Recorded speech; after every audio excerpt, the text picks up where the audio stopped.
ഈശോയിൽ സ്നേഹമുള്ളവരെ, മത്തായി ശ്ലീഹായുടെ സുവിശേഷം 5-ാം അധ്യായം 48-ാം വാക്യം, നിങ്ങളുടെ സ്വർഗസ്ഥനായ പിതാവ് പരിപൂർണനായിരിക്കുന്നത് പോലെ നിങ്ങളും പരിപൂർണരായിരിക്കുവിൻ. നമുക്കൊന്ന് ഏറ്റുപറയാം. ഒന്ന് വലതുകരം ഉയർത്തിപ്പിടിച്ചിട്ട് ഏറ്റുപറയാം. നിങ്ങളുടെ സ്വർഗസ്ഥനായ പിതാവ് പരിപൂർണനായിരിക്കുന്നത് പോലെ നിങ്ങളും പരിപൂർണരാകുവിൻ. നിങ്ങളുടെ സ്വർഗസ്ഥനായ പിതാവ് പരിപൂർണനായിരിക്കുന്നത് പോലെ നിങ്ങളും പരിപൂർണരാകുവിൻ. കരങ്ങൾ താഴ്ത്താം, ഉറക്കെ പറയാം. ഹല്ലേലൂയാ, ഹല്ലേലൂയാ, ഹല്ലേലൂയാ. പത്രോസ്ലീഹായുടെ 1-ാം ലേഖനം 1-ാം അധ്യായം 15-16 വാക്യങ്ങൾ എങ്ങനെയാണ്? നിങ്ങളെ വിളിച്ചവൻ പരിശുദ്ധനായിരിക്കുന്നത് പോലെ എല്ലാ പ്രവൃത്തികളിലും നിങ്ങളും പരിശുദ്ധരായിരിക്കുവിൻ. ഇങ്ങനെ എഴുതപ്പെട്ടിരിക്കുന്നു, ഞാൻ പരിശുദ്ധനായിരിക്കുന്നത് കൊണ്ട് നിങ്ങളും പരിശുദ്ധരായിരിക്കുവിൻ. ഒന്ന് വലതുകരം ഉയർത്താം, ഏറ്റുപറയാം. നിങ്ങളെ വിളിച്ചവൻ പരിശുദ്ധനായിരിക്കുന്നത് പോലെ എല്ലാ പ്രവർത്തികളിലും നിങ്ങളും പരിശുദ്ധരായിരിക്കുവിൻ. ഇങ്ങനെ എഴുതപ്പെട്ടിരിക്കുന്നു, ഞാൻ പരിശുദ്ധനായിരിക്കുന്നത് കൊണ്ട് നിങ്ങളും പരിശുദ്ധരായിരിക്കുവിൻ. ഹല്ലേലൂയാ, ഹല്ലേലൂയാ, ഹല്ലേലൂയാ. ഈശോയിൽ ഏറ്റവും സ്നേഹമുള്ളവരെ, ഈശോ മിശിഹ നമ്മളെ ഓർമ്മിപ്പിക്കുന്ന, നമ്മളോട് ആവശ്യപ്പെട്ടിട്ടുള്ള വളരെ സുപ്രധാനമായ ഒരു കൽപ്പനയാണ്. നിങ്ങളുടെ സ്വർഗസ്ഥനായ പിതാവ് പരിപൂർണനായിരിക്കുന്നത് പോലെ നിങ്ങളും പരിപൂർണരായിരിക്കുവിൻ. നിങ്ങളുടെ സ്വർഗസ്ഥനായ പിതാവ് പരിപൂർണനായിരിക്കുന്നത് പോലെ നിങ്ങളും പരിപൂർണരായിരിക്കുവിൻ. ഇതേ കാര്യം തന്നെ പത്രോസ്ലീഹ വീണ്ടും തൻ്റെ 1-ാമത്തെ ലേഖനം 1-ാമത്തെ അധ്യായം 15-16 വാക്യങ്ങളിലൂടെ ഒരിക്കൽ കൂടെ ഓർമ്മിപ്പിക്കുകയാണ്. നിങ്ങളെ വിളിച്ചവൻ പരിശുദ്ധനായിരിക്കുന്നത് പോലെ, അതായത് ദൈവമായ കർത്താവ് പരിശുദ്ധനായിരിക്കുന്നത് പോലെ എല്ലാ പ്രവർത്തികളിലും നിങ്ങളും പരിശുദ്ധരായിരിക്കുവിൻ. സകല പ്രവർത്തികളിലും നിങ്ങളും പരിശുദ്ധരായിരിക്കുവിൻ. ഇങ്ങനെ എഴുതപ്പെട്ടിരിക്കുന്നു, ഞാൻ പരിശുദ്ധനായിരിക്കുന്നത് കൊണ്ട് നിങ്ങളും പരിശുദ്ധരായിരിക്കുവിൻ. ഞാൻ പരിശുദ്ധനായിരിക്കുന്നത് കൊണ്ട് നിങ്ങളും പരിശുദ്ധരായിരിക്കുവിൻ. ഇതെവിടെയാണ് എഴുതപ്പെട്ടിട്ടുള്ളത്? എന്ത് കോട്ട് ചെയ്താണ് പത്രോസ്ലീഹ ഇത് പറയുന്നത്? ലേവ്യരുടെ പുസ്തകം 19-ാം അധ്യായത്തിൽ പറഞ്ഞിട്ടുള്ള ഇസ്രായേൽ ജനത്തെ നോക്കി കർത്താവ് അരുളി ചെയ്ത അതേ കാര്യം കോട്ട് ചെയ്ത് ഒരിക്കൽ കൂടെ പത്രോസ്ലീഹ നമ്മളെ ഓർമ്മിപ്പിക്കുകയാണ്. ഞാൻ പരിശുദ്ധനായിരിക്കുന്നത് കൊണ്ട് നിങ്ങളും പരിശുദ്ധരായിരിക്കുവിൻ. കർത്താവ് നമ്മളോട് പറയുന്ന കാര്യമാണ്, ഈശോ നമ്മളോട് ആവശ്യപ്പെടുന്ന കാര്യമാണ്. വിവിധ ലേഖനങ്ങളിലൂടെ, തിരുവെഴുത്തുകളിലൂടെ, വചനത്തിലൂടെ കർത്താവ് നമ്മളെ ഓരോരുത്തരെയും നോക്കി പറയുന്ന കാര്യമാണ് നമ്മൾ പരിശുദ്ധരാവുക എന്നത്. അപ്പം പരിശുദ്ധിയിലേക്കുള്ള വിളി, പരിപൂർണതയിലേക്കുള്ള വിളി സ്വീകരിച്ചിട്ടുള്ളവരാണ് നമ്മളെല്ലാവരും. വിശുദ്ധി പ്രാപിക്കാൻ, പരിശുദ്ധി പ്രാപിക്കാൻ, പരിപൂർണത പ്രാപിക്കാൻ നമുക്കെല്ലാവർക്കും വിളിയുണ്ട്, നമുക്കെല്ലാവർക്കും ഒരു നിയോഗമുണ്ട്. പക്ഷെ നമ്മൾ ചിലപ്പോൾ വിചാരിക്കും, ഇതെങ്ങനെ സാധിക്കുന്ന കാര്യമാണ്?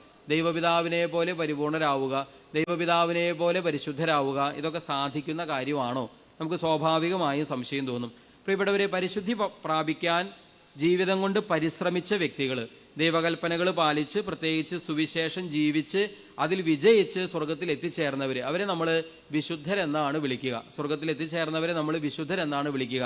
ഈശോ കൊടുത്ത ഈ കൽപ്പന ജീവിതത്തിൽ പ്രായോഗികമാക്കിയവരാണ്, അഥവാ ഇത് വിജയിച്ചവരാണ് സ്വർഗത്തിൽ എത്തിച്ചേർന്ന വിശുദ്ധാത്മാക്കൾ. അവർ എങ്ങനെയാണ് ഈ കൽപ്പന ജീവിതത്തിൽ പൂർത്തീകരിച്ചത്? അഥവാ അവരെങ്ങനെയാണ് സ്വർഗത്തിൽ എത്തിച്ചേർന്നത്? അവർ എങ്ങനെയാണ് പരിപൂർണത പ്രാപിച്ചത്, അല്ലെങ്കിൽ പരിശുദ്ധരായി തീർന്നത്? അതിന് അവരെ സഹായിച്ച ഒരുപാട് ഘടകങ്ങളുണ്ട്. അതിൽ വളരെ പ്രധാനപ്പെട്ട, ഏറ്റവും പ്രധാനപ്പെട്ട ഒരു കാര്യത്തെക്കുറിച്ചാണ് നമ്മൾ ഈ സമയം, ഇനിയുള്ള സമയം ഒന്ന് കേൾക്കാനായിട്ട് ശ്രമിക്കുന്നത്.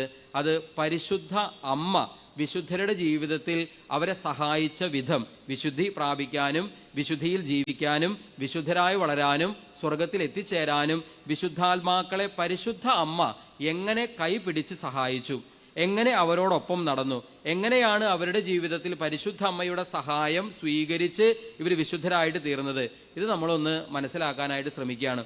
വിശുദ്ധരുടെ ജീവിതങ്ങളിലൂടെ കടന്നു പോകുന്നതിൻ്റെ ഉദ്ദേശം, ലക്ഷ്യം ഇതാണ്. അവരെ എങ്ങനെയാണ് പരിശുദ്ധ അമ്മ സഹായിച്ചത്, അവർ എങ്ങനെയാണ് പരിശുദ്ധ അമ്മയിൽ ആശ്രയിച്ചത്. ഇതുപോലെ നമ്മളും പരിശുദ്ധ അമ്മയിൽ ആശ്രയിച്ച് പരിശുദ്ധ അമ്മയുടെ കരം പിടിച്ച് അങ്ങനെ സ്വർഗം എന്ന ലക്ഷ്യത്തിലേക്ക്, ഈശോയിലേക്ക്, സ്വർഗം എന്ന ലക്ഷ്യത്തിലേക്ക് നടന്നെടുക്കാൻ, അല്ലെങ്കിൽ ആ ലക്ഷ്യത്തിൽ എത്തിച്ചേരാൻ അതിന് പരിശുദ്ധ അമ്മയുടെ കരം പിടിച്ച് എങ്ങനെ ആ പരിശീലനം സ്വീകരിക്കണമെന്ന് നമുക്ക് മനസ്സിലാകുന്നതിന് വേണ്ടിയിട്ടാണ്. ഇത് ജപമാല മാസമാണ്. ഒക്ടോബർ മാസം നമ്മൾ ജപമാല മാസം എന്നാണ് പറയാറുള്ളത്. ജപമാല ചൊല്ലി പരിശുദ്ധ അമ്മയുടെ കരം പിടിച്ച് ഈശോയെ ലക്ഷ്യം വെച്ചുള്ള യാത്രയിലാണ്. പ്രത്യേകം അതിനുവേണ്ടി മാറ്റിവെക്കപ്പെട്ടിട്ടുള്ള ഒരു മാസമാണ് ഈ ഒക്ടോബർ മാസം. അതുകൊണ്ട് തന്നെ പരിശുദ്ധ അമ്മ വിശുദ്ധരെ സഹായിച്ച വിധങ്ങൾ ധ്യാനിച്ച് നമുക്കും വിശുദ്ധിക്ക് വേണ്ടി ദാഹിക്കുകയും പരിശ്രമിക്കുകയും അതിനുവേണ്ടി അധ്വാനിക്കുകയും ചെയ്യാം. നമുക്ക് ഓരോ വിശുദ്ധരായിട്ട് വെറുതെ ഒന്ന് അവരുടെ ജീവിതത്തിലൂടെ അവരുടെ ജീവിതത്തിൽ അമ്മ ചെലുത്തിയ സ്വാധീനങ്ങളെ ഒന്ന് മനസ്സിലാക്കാനായിട്ട് ശ്രമിക്കാം. നമുക്ക് ആദ്യം ഭാരതസഭയിലെ വിശുദ്ധരിൽ നിന്ന് ആരംഭിക്കാം. ഭാരതസഭയിലെ വിശുദ്ധരുടെ പേരുകളൊന്ന് പറയാവോ? ഭാരതത്തിൽ തന്നെ ജനിച്ച് വളർന്ന് വിശുദ്ധരായിട്ട് തീർന്നിട്ടുള്ള വിശുദ്ധരുടെ പേര് എത്ര പേരുണ്ട്? നിലവിൽ വിശുദ്ധ പദവിയിൽ എത്തിയിട്ടുള്ള എത്ര പേരുണ്ട്? 4 പേര്. ആരൊക്കെയാണ്? വിശുദ്ധ അൽഫോൻസാമ, പിന്നെ വിശുദ്ധ എവുപ്രാസ്യാമ, പിന്നെ വിശുദ്ധ ചാവറ പിതാവ്, പിന്നെ വിശുദ്ധ മറിയം ത്രേസ്യാമ. ഇങ്ങനെ 4 വിശുദ്ധാത്മാക്കൾ. നമുക്ക് അവരുടെ ജീവിതത്തിൽ നിന്ന് ആരംഭിക്കാം. വിശുദ്ധ ചാവറ പിതാവിനെ കുറിച്ച് പറയുകയാണെങ്കിൽ അദ്ദേഹത്തിന് 6 മാസം മാത്രം പ്രായമുള്ളപ്പോൾ അദ്ദേഹത്തിൻ്റെ അമ്മ കുഞ്ഞു കുര്യാക്കോസിൻ്റെ അമ്മ, ആ അമ്മയുടെ പേരും മറിയം എന്ന് തന്നെയായിരുന്നു.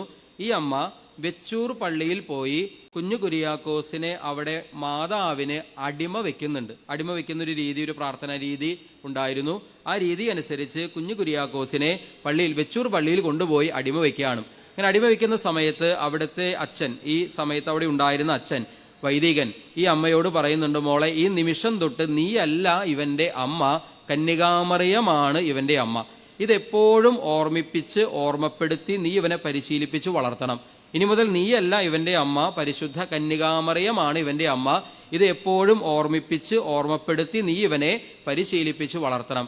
ഈ അമ്മ ഈ വൈദികന്റെ വാക്കുകളെ, കുഞ്ഞു കുര്യാക്കോസിന്റെ അമ്മ മറിയം ഈ വൈദികന്റെ വാക്കുകളെ കർത്താവിന്റെ വാക്കുകൾ എന്ന പോലെ സ്വീകരിച്ചു. വർഷത്തിൽ ഈ ഒരു ദിവസമുണ്ടെങ്കിൽ, സെപ്റ്റംബർ 8 എന്നൊരു ദിവസമുണ്ടെങ്കിൽ ഈ അമ്മ പോകുമായിരുന്നു. തൻ്റെ മരണം വരെ വെച്ചൂർ പള്ളിയിൽ പോകുമായിരുന്നു. അടിമ നേർച്ച പുതുക്കുമായിരുന്നു, അടിമപ്പണം നൽകുമായിരുന്നു. വീണ്ടും തൻ്റെ മകനെ ഈ അമ്മയ്ക്കായിട്ട് ഈ അമ്മ കുര്യാക്കോസിന്റെ അമ്മ മറിയം പരിശുദ്ധ കന്യകാമറിയത്തിനായി ഈ മകനെ സമർപ്പിക്കാറുണ്ട്. എന്ന് മാത്രമല്ല, കുര്യാക്കോസിനെ കുഞ്ഞുനാൾ മുതലേ ഈ അമ്മ പറഞ്ഞു കൊടുത്ത് പരിശീലിപ്പിച്ച് വളർത്തി. മോനെ, ഞാനല്ല നിന്റെ യഥാർത്ഥ അമ്മ, മറിച്ച് പരിശുദ്ധ കന്യകാമറിയമാണ് നിന്റെ യഥാർത്ഥ അമ്മ. പിന്നീട് ചാവറ കുര്യാക്കോസ് ഏലിയാസച്ചൻ തൻ്റെ ജീവിതത്തിൽ തൻ്റെ അമ്മയിൽ നിന്ന് തന്നെ തനിക്ക് ലഭിച്ച പരിശീലനത്തെക്കുറിച്ച്, പ്രത്യേകിച്ചും കന്യകാമറിയത്തോടുള്ള ഭക്തിയിൽ താൻ വളരുന്നതിന് തൻ്റെ അമ്മ തന്നിൽ ചെലുത്തിയ സ്വാധീനത്തെക്കുറിച്ചൊക്കെ ഒരുപാട് നന്ദിയോടെ ഓർക്കുകയും സ്മരിക്കുകയും എഴുതുകയും പറയുകയൊക്കെ ചെയ്തിട്ടുണ്ട്. കാലം പിന്നീട് ചരിത്രം തെളിയിച്ച സത്യമാണ്, അദ്ദേഹം ഭാരതസഭയിലെ ആദ്യത്തെ വിശുദ്ധനായിട്ട് തീർന്നു. ആദ്യത്തെ വിശുദ്ധ അൽഫോൻസാമയാണ്. ആദ്യത്തെ വിശുദ്ധൻ ചാവറ കുര്യാക്കോസ് ഏലിയാസ് പിതാവാണ്.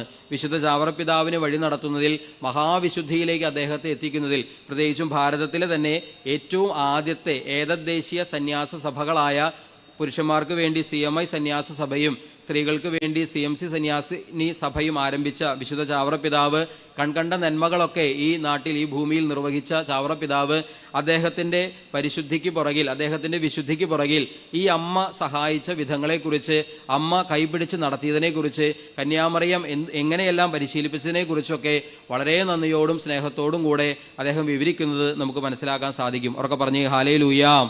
ഉച്ചത്തിൽ പറഞ്ഞേ ഹാലേലൂയാം. സ്വരമുയർത്തി പറഞ്ഞേ ഹാലേലൂയാം.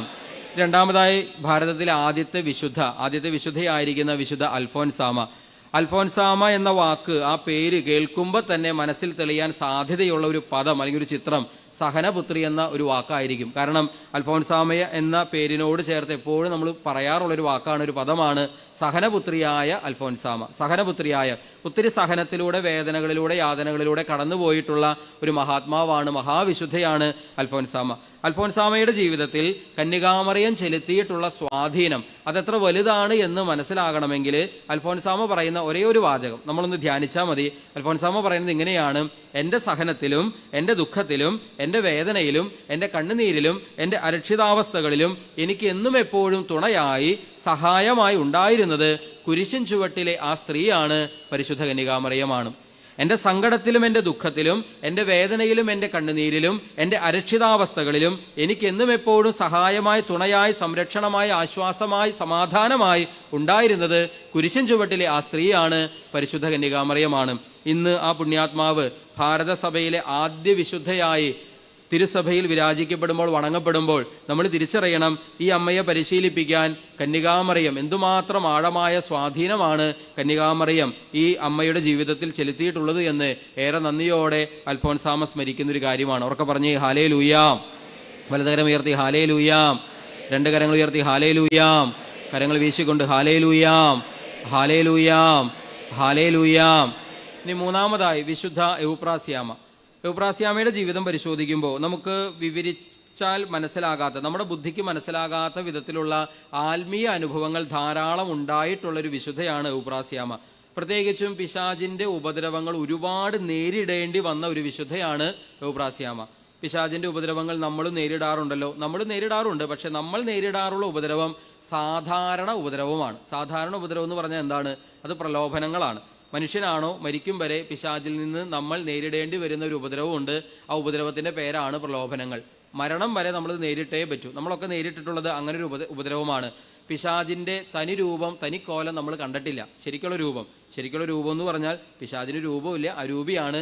എന്നിരുന്നാലും അവൻ ദുഷ്ടതയുടെ മൂർത്തിമത് ഭാവമായതുകൊണ്ട് തന്നെ അവന്റെ യഥാർത്ഥ രൂപമെന്ന് പറയുന്നത് അത് ഭീകര രൂപമായിരിക്കും. അപ്പോൾ ഭയപ്പെടുത്തുന്ന ഭീകര രൂപത്തിൽ നമ്മൾ പിശാചിനെ നമ്മൾ ആരും തന്നെ കണ്ടിരിക്കാൻ സാധ്യതയില്ല. നമുക്കൊക്കെ നേരിട്ടിട്ടുള്ള ഉപദ്രവം അത് പ്രലോഭനങ്ങളുടെ രൂപത്തിലുള്ള ഉപദ്രവമാണ്. എന്നാൽ എവുപ്രാസ്യാമയുടെ ജീവിതത്തിൽ പിശാച് ശരിക്കും ഭയപ്പെടുത്തുന്ന അതിഭീകര രൂപത്തിൽ തന്നെ ഒരുപാട് തവണ വന്നിരുന്നതായി, ഭയപ്പെടുത്തിയതായി, ഉപദ്രവിക്കാൻ ശ്രമിച്ചതായിട്ടൊക്കെ നമ്മൾ ചരിത്രത്തിൽ വായിക്കുന്നുണ്ട്. ഇത് നമ്മുടെ ബുദ്ധി കൊണ്ട് മനസ്സിലാക്കാൻ ശ്രമിച്ചാൽ അത്ര എളുപ്പത്തിൽ മനസ്സിലാകാത്തൊരു കാര്യമാണ്. കണ്ണുമൂട്ടി വിശ്വസിക്കാനേ നമുക്ക് സാധിക്കൂ. ഇതിൽ എവുപ്രാസ്യാമയുടെ ജീവചരിത്രം വായിക്കുമ്പോൾ ഇങ്ങനെയുള്ള കാര്യങ്ങൾ നമ്മൾ വായിക്കുന്നുണ്ട്. ഒരിക്കൽ പിശാചിനെ അതിഭീകര രൂപത്തിൽ, ഭയപ്പെടുത്തുന്ന രൂപത്തിൽ എവുപ്രാസ്യാമയുടെ മുൻപിൽ വന്നു നിൽക്കുന്ന പിശാചിനെ കണ്ട് ഭയന്ന് വിറച്ച് വിറങ്ങലിച്ച് നിൽക്കുന്ന എവുപ്രാസ്യാമയുടെ അടുത്ത് പിശാച് തന്നെ അനുനയ സ്വരത്തിൽ, അനുനയ രൂപത്തിൽ പറയാണ്, ഞാൻ നിന്നെ ഇനി ഒരിക്കലും നിന്റെ ജീവിതകാലത്ത് നിന്നെ ഉപദ്രവിക്കാൻ, നിന്നെ ഭയപ്പെടുത്താൻ ഞാൻ വരില്ല. പക്ഷെ ഒരേ ഒരു വ്യവസ്ഥ, നീ ഈശോയെ ഉപേക്ഷിക്കണം, ഒപ്പം കന്യകാമറിയത്തെയും ഉപേക്ഷിക്കണം. നീ ഈശോയെ ഉപേക്ഷിക്കണം, ഒപ്പം കന്യകാമറിയത്തെ ഉപേക്ഷിക്കണം. ഈ കന്യകാമറിയത്തെ ഉപേക്ഷിക്കണമെന്നുകൂടെ, ഈശോയെ ഉപേക്ഷിക്കണം എന്ന് പറയുന്നത് നമുക്ക് മനസ്സിലാക്കാം. കന്യകാമറിയത്തെ ഉപേക്ഷിക്കണമെന്ന് പിശാച് പറഞ്ഞെങ്കിൽ എന്തായിരിക്കാം അതുകൊണ്ട് പിശാച് ഉദ്ദേശിക്കുക?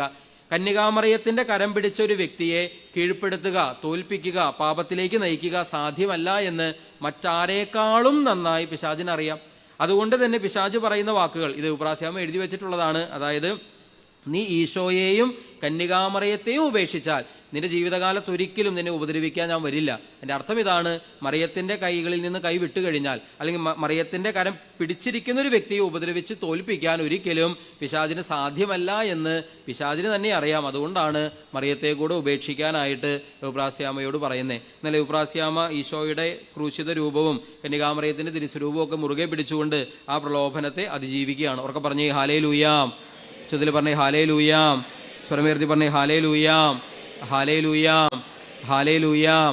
ഇനി നാലാമത്തെ വിശുദ്ധ ആരാണ്? ഭാരതസഭയിലെ നാലാമത്തെ വിശുദ്ധ ആരാണ്? മറിയം ത്രേസ്യാമ. മറിയം ത്രേസ്യാമയുടെ ചെറിയ പ്രായത്തിൽ മറിയം ത്രേസ്യാമയുടെ അമ്മ മരിച്ചു. 16 വയസ്സുള്ളപ്പോൾ, 16ാമത്തെ വയസ്സിൽ മറിയം ത്രേസ്യാമയ്ക്ക് 16 വയസ്സുള്ളപ്പോൾ മറിയം ത്രേസ്യാമയുടെ അമ്മ മരിച്ചു. അമ്മ മരിച്ച 16 വയസ്സുകാരിയായ പെൺകുട്ടി ഒരുപാട് സങ്കടത്തിലും ദുഃഖത്തിലും വേദനയിലും ആയിരുന്നു. എങ്കിലും ഈ മറിയം ത്രേസ്യ ചെയ്ത കാര്യം ഇതാണ്, നേരെ മാതാവിന്റെ തിരുസ്വരൂപത്തിന് മുൻപിൽ പോയി അവിടെ മുട്ടുകുത്തി നിൽക്കാണ്, കൈകൾ കൂപ്പി പിടിക്കുകയാണ്. എന്നിട്ട് വിങ്ങുന്ന ഹൃദയത്തോടെ പറയാണ്, അമ്മേ, എനിക്കിനി വേറെ അമ്മയില്ല, എനിക്കിനി ഭൂമിയിൽ വേറെ ഒരു അമ്മയില്ല, ഇനി എനിക്കുള്ള ഏക അമ്മ നീ മാത്രമാണ്. എന്നും നിന്റെ മകളായിരിക്കാൻ എന്നെ സഹായിക്കണം. നിന്റെ ഹിതത്തിന്, നിന്റെ തിരുക്കുമാരന്റെ ഹിതത്തിന് വിരുദ്ധമായതൊന്നും എൻ്റെ ജീവിതത്തിൽ സംഭവിക്കാതിരിക്കാൻ നീ തന്നെ എന്നെ സഹായിക്കണം, നീ തന്നെ എന്നെ പരിശീലിപ്പിക്കണം എന്ന് പറഞ്ഞ് തന്നെ പൂർണ്ണമായും ഈ അമ്മ, അല്ലെങ്കിൽ ഈ 16 വയസ്സുകാരിയായ മറിയം ത്രേസ്യ ഇതാ തന്നെ പൂർണ്ണമായും പരിശുദ്ധ കന്യകാമറിയത്തിന് സമർപ്പിച്ച് പ്രാർത്ഥിക്കുകയാണ്. ഈ അമ്മയും ഇന്ന് ഇതാ മഹാവിശുദ്ധയായി ഭാരതസഭയിൽ മഹാവിശുദ്ധയായിട്ട് നിലകൊള്ളാണ്. ഇനി ഭാരത വിശുദ്ധരല്ലെങ്കിലും ഇതിനോട് തന്നെ ചേർന്ന് പോകുന്ന ഒന്ന് രണ്ട് വിശുദ്ധരെ കുറിച്ച് കൂടെ ഒന്ന് പറയാം. അതായത്, ഇതുപോലെ തന്നെ കുഞ്ഞുനാളിൽ അമ്മ നഷ്ടപ്പെട്ട മഹാവിശുദ്ധരായ ചില ആളുകളുണ്ട്. അതിലൊരാളാണ് വിശുദ്ധ അമ്മ ത്രേസ്യ. അമ്മ ത്രേസ്യാക്ക് ഈ കഴിഞ്ഞ ദിവസങ്ങളിലാണ് നമ്മൾ അമ്മ ത്രേസ്യയുടെ തിരുനാൾ ആഘോഷിച്ചത്. ഒരു മഹാവിശുദ്ധയാണ്. അമ്മ ത്രേസ്യയുടെ 13ാമത്തെ വയസ്സിലാണ് അമ്മ ത്രേസ്യയുടെ സ്വന്തം അമ്മ മരിച്ചു പോകുന്നത്. ഒത്തിരി സങ്കടത്തിലും ഒത്തിരി ദുഃഖത്തിലും ഒത്തിരി വേദനയിലുമായിരുന്ന അമ്മ ത്രേസ്യ ചെയ്ത കാര്യം ഇപ്പോൾ മറിയം ത്രേസ്യാമ്മയെ കുറിച്ച് പറഞ്ഞ അതേ കാര്യം തന്നെ അമ്മ ത്രേസ്യ പോയി മാതാവിന്റെ തിരുസ്വരൂപത്തിന് മുൻപിൽ മുട്ടുകുത്തി കരങ്ങൾ കൂപ്പി പിടിച്ച് വിങ്ങുന്ന ഹൃദയത്തോടെ പറഞ്ഞു, എനിക്കിനി ഭൂമിയിൽ വേറെ അമ്മയില്ല. എനിക്കിനി ഭൂമിയിൽ വേറെ അമ്മയില്ല, എനിക്കിനി ഒരേ ഒരു അമ്മ ഉള്ളൂ, അത് നീ മാത്രമാണ്. നിന്റെ മകളായിരിക്കാൻ, അതിന് നിരക്കാത്തതൊന്നും എൻ്റെ ജീവിതത്തിൽ സംഭവിക്കാതിരിക്കാൻ നീ തന്നെ എന്നെ സഹായിക്കണം. ഇന്ന് വേദപാരംഗത എന്ന മഹാ സ്ഥാനത്തേക്ക് ഉയർത്തപ്പെട്ട ഒരു വലിയ വിശുദ്ധയാണ് ആവിലായിലെ വിശുദ്ധ അമ്മ ത്രേസ്യ. സ്ത്രീകളിൽ ആദ്യമായി വേദപാരംഗത പദവിയിലേക്ക് എത്തിയ, അല്ലെങ്കിൽ അങ്ങനെ ഒരു പദവി കൊടുത്ത് സഭ ആദരിച്ചിട്ടുള്ള വിശുദ്ധയാണ് ആവിലായിലെ വിശുദ്ധ അമ്മ ത്രേസ്യ. വേദപാരംഗത എന്ന് പറഞ്ഞാൽ എന്താ ഉദ്ദേശിക്കുന്നത്? വേദപാരംഗത എന്നൊക്കെ പറഞ്ഞാൽ എന്താ ഉദ്ദേശിക്കുന്നത്? സഭയിൽ ആർക്കെങ്കിലും PhD കൊടുക്കുക, ഡോക്ടറേറ്റ് കൊടുക്കുക എന്ന് പറയും. ഏതെങ്കിലും ഒരു ദൈവശാസ്ത്ര വിഷയത്തിൽ സഭ PhD നൽകുക. PhD നൽകുക എന്ന് പറഞ്ഞാൽ ഔദ്യോഗികമായിട്ട് പേപ്പർ എഴുതി പ്രസന്റ് ചെയ്ത് അവതരിപ്പിച്ച് അങ്ങനെ കിട്ടുന്ന PhDനെ കുറിച്ചല്ല പറയണേ. ഡോക്ടർ ഓഫ് ദി ചർച്ച് അഥവാ വേദപാരകത എന്നൊരു പദവി, ഒരു സ്ഥാനം അവരുടെ ജീവിതത്തിൽ അവർ സഭയ്ക്ക് നൽകിയിട്ടുള്ള ആത്മീയ സംഭാവനകളെ പരിഗണിച്ച്, പ്രത്യേകിച്ചും അമ്മ ത്രേസ്യയുടെ സംഭാവന എന്ന് പറയുന്നത് ആഴമായ പ്രാർത്ഥനാനുഭവം, അതുമായി ബന്ധപ്പെട്ട് അമ്മ ത്രേസ്യ പറഞ്ഞിട്ടുള്ളതും എഴുതിയിട്ടുള്ളതുമായ കാര്യങ്ങൾ ഇന്ന് സഭയ്ക്ക് വലിയൊരു ആത്മീയ സമ്പത്താണ്. പ്രാർത്ഥനാ ജീവിതവുമായി ബന്ധപ്പെട്ട വലിയൊരു ആത്മീയ സമ്പത്ത്. പ്രത്യേകിച്ചും അമ്മ ത്രേസ്യയാണ് ആത്മാവിനെ 7 സദനങ്ങളുള്ള ഒരു വലിയ ഹർമ്മ്യമായ ഒരു കൊട്ടാരമായിട്ടാണ് വിവരിക്കുക. മനുഷ്യന്റെ ആത്മാവിനെ 7 സദനങ്ങളുള്ള, അല്ലെങ്കിൽ 7 മുറികളുള്ള ഒരു വലിയ കൊട്ടാരമായിട്ടാണ് അമ്മ ത്രേസ്യ ഉപമിക്കുക. ഈ ഓരോ സദനങ്ങളിലൂടെ കടന്ന് അവസാനം 7ാമത്തെ സദനത്തിൽ എത്തിക്കഴിയുമ്പോൾ ആ 7ാമത്തെ സദനത്തിൽ തൃത്വം വസിക്കുന്നു. പ്രകാശമായി തൃത്വം ഉള്ളിൽ തന്നെയുണ്ട്. ഉള്ളിൽ തന്നെയുള്ള ഈ തൃത്വവുമായി ഐക്യം പ്രാപിക്കുക എന്നതാണ് പ്രാർത്ഥനയുടെ അടിസ്ഥാന ലക്ഷ്യം. ആദ്യത്തെ 3 തലങ്ങളിൽ, ആദ്യത്തെ 3 ഘട്ടങ്ങളിൽ ആത്മാവ് പുണ്യങ്ങളും സുഹൃതങ്ങളും ഒക്കെ കർത്താവിന്റെ വരപ്രസാദത്താൽ പുണ്യങ്ങളും സുഹൃതങ്ങളൊക്കെ അഭ്യസിച്ച് കർത്താവുമായി താതാത്മ്യപ്പെടാനായിട്ട് പരമാവധി ശ്രമിക്കും. പിന്നെയുള്ള 4 ഘട്ടങ്ങളിലൂടെ കടന്ന് അവസാനം 7ാമത്തെ ഘട്ടത്തിലേക്ക് എത്തുമ്പോൾ ഒരു ആത്മീയ ഐക്യം, ആത്മാവും ഒന്നായിത്തീരുന്ന, മനുഷ്യന്റെ ആത്മാവ് ദൈവാത്മാവുമായി തൃത്വവുമായി ഒന്നായിത്തീരുന്നൊരവസ്ഥ, ഇതിനെ ദൈവശാസ്ത്രത്തിന് വിശേഷിപ്പിക്കുന്ന ഒരു വാക്കാണ് ജ്ഞാനവിവാഹം. ഒരു ആത്മീയ ഐക്യം, ആത്മീയ വിവാഹത്തിലേക്ക് എത്തുന്ന, ആത്മാവും ഒന്നായിത്തീരുന്ന ഒരു നമുക്ക് മാനുഷിക രീതിയിൽ വിവരിക്കാൻ ഏറെ പ്രയാസമുള്ള ഒരു ആത്മീയ അനുഭവത്തിലേക്ക് എത്തും. ഇങ്ങനെ അമ്മ ത്രേസ്യയുടെ തന്നെ ജീവിതാനുഭവത്തിലൂടെ അമ്മ ത്രേസ്യ വിവരിക്കുന്ന പ്രാർത്ഥനയുടെ ആത്മീയ അനുഭവങ്ങളുണ്ട്. പ്രിയപ്പെട്ടവരെ, ഇതിനൊക്കെ അമ്മ ത്രേസ്യ ഈ ഒരു മഹാ ഉന്നതിയിലേക്ക് എത്താൻ അമ്മ ത്രേസ്യയെ സഹായിച്ച പ്രധാനമായ അമ്മ ത്രേസ്യയുടെ കരം പിടിച്ച വ്യക്തിയായിരുന്നു പരിശുദ്ധ കന്യകാമറിയം. ഉറക്കെ പറഞ്ഞേ ഹല്ലേലൂയാ. ചൊല്ല് പറഞ്ഞേ ഹല്ലേലൂയാ. സ്വരമുയർത്തി പറഞ്ഞേ ഹല്ലേലൂയാ. ഇതുപോലെ വിശുദ്ധ കൊച്ചു ത്രേസ്യ ഒരു മഹാവിശുദ്ധയാണ്. ഈ കൊച്ചു ത്രേസ്യയ്ക്ക് 4 വയസ്സുള്ളപ്പോഴാണ് സ്വന്തം അമ്മ മരിക്കുന്നത്. ആകെ തകർന്ന് ഏകദേശം 1.5 മാസത്തോളം പിന്നെ രോഗശയ്യയിൽ ആ അമ്മയുടെ മരണമേൽപ്പിച്ച ആഘാതം കാരണം കിടക്കിൽ എഴുന്നേക്കാൻ പോലും പറ്റാത്തൊരു രോഗാവസ്ഥയിലേക്ക് കൊച്ചു ത്രേസ്യ പോവുകയും ഏകദേശം 1.5 മാസത്തോളം അങ്ങനെ രോഗിയായിട്ട് കിടക്കുകയും ചെയ്തു. എന്നാൽ അത് 1.5 മാസം കഴിഞ്ഞ് കന്യകാമറിയത്തിന്റെ ഒരു ദർശനം ഉണ്ടാവാണ്. പുഞ്ചിരി തൂക്കിക്കൊണ്ട് മറിയം വന്ന് കൊച്ചു ത്രേസ്യയുടെ മുൻപിൽ നിൽക്കുന്നു. എന്നിട്ട് കൊച്ചു ത്രേസ്യയ്ക്ക് പൂർണ്ണമായിട്ട് സൗഖ്യം കൊടുക്കുന്നു. അതിനുശേഷം കൊച്ചു ത്രേസ്യ തന്റെ ജീവിതം പൂർണ്ണമായിട്ടും കന്യകാമറിയത്തിന് സമർപ്പിക്കുകയാണ്. നേരത്തെ അമ്മ ത്രേസ്യയുടെ കാര്യത്തിൽ പറഞ്ഞതുപോലെ, അല്ലെങ്കിൽ മറിയം ത്രേസ്യാമ്മയുടെ കാര്യത്തിൽ പറഞ്ഞതുപോലെ, കൊച്ചു ത്രേസ്യയും ജീവിതം പൂർണ്ണമായി അമ്മയ്ക്ക് സമർപ്പിച്ച് അമ്മയുടെ മകളായി ജീവിക്കാൻ തന്നെ സഹായിക്കണമേ എന്ന് അപേക്ഷിക്കുകയും അമ്മയിൽ ആശ്രയിക്കുകയും ചെയ്യുന്നതായി പിന്നീട് ഈ വിശുദ്ധ മഹാവിശുദ്ധയായിട്ട്, പ്രത്യേകിച്ചും മാർപ്പാപ്പമാരൊക്കെ ഈ വിശുദ്ധയെ വിശേഷിപ്പിക്കുക ആധുനിക ലോകത്തെ ഏറ്റവും വലിയ വിശുദ്ധ എന്നാണ്. ആധുനിക ലോകത്തെ ഏറ്റവും വലിയൊരു വിശുദ്ധയ്ക്ക് ജന്മം കൊടുക്കാൻ കന്യകാമറിയത്തിന്റെ കരം പിടിച്ചത് ഈ കൊച്ചു ത്രേസ്യയെ സഹായിച്ചതായി ചരിത്രത്തിൽ നിന്ന് നമ്മൾ മനസ്സിലാകുന്നു. ഉറക്കെ പറയാം ഹല്ലേലൂയാ, ഹല്ലേലൂയാ, ഹല്ലേലൂയാ. ഇനി വേറൊരു വലിയ വിശുദ്ധനാണ് ഡോൺ ബോസ്കോ പുണ്യവാളൻ. ഈ ഡോൺ ബോസ്കോ പുണ്യവാളൻ അദ്ദേഹം വൈദികനായി തീർന്നതിന് ശേഷം അദ്ദേഹം കൊച്ചുകുട്ടികളെ ശുശ്രൂഷിക്കുന്ന, പ്രത്യേകിച്ച് യുവാക്കളും അല്ലെങ്കിൽ കൗമാരപ്രായക്കാരും കുട്ടികളുമായ അങ്ങനെയുള്ള മേഖലകളിൽ വലിയ ശുശ്രൂഷ ചെയ്തിട്ടുള്ള വ്യക്തിയാണ് ഡോൺ ബോസ്കോ പുണ്യവാളൻ. അദ്ദേഹത്തെ സഹായിക്കുന്ന അദ്ദേഹത്തിന്റെ സ്വന്തം മമ്മ മാർഗരറ്റ് കൂടെ ഉണ്ടായിരുന്നു. അങ്ങനെ ഇരിക്കെ ഒരു ദിവസം തൻ്റെ അമ്മ മരിക്കുകയാണ്, ഡോൺ ബോസ്കോയുടെ അമ്മ മരിക്കുകയാണ്. അമ്മയെ ഒരുപാട് സ്നേഹിച്ചിരുന്ന ഡോൺ ബോസ്കോയ്ക്ക് വലിയ സങ്കടമായിരുന്നു, വലിയ ദുഃഖമായിരുന്നു. അപ്പോൾ ഈ അമ്മ മരിച്ചു കഴിഞ്ഞപ്പോൾ, ഡോൺ ബോസ്കോയുടെ അമ്മ മരിച്ചു കഴിഞ്ഞപ്പോൾ ഡോൺ ബോസ്കോ എന്ന വിശുദ്ധൻ ചെയ്ത കാര്യം ഇതാണ്.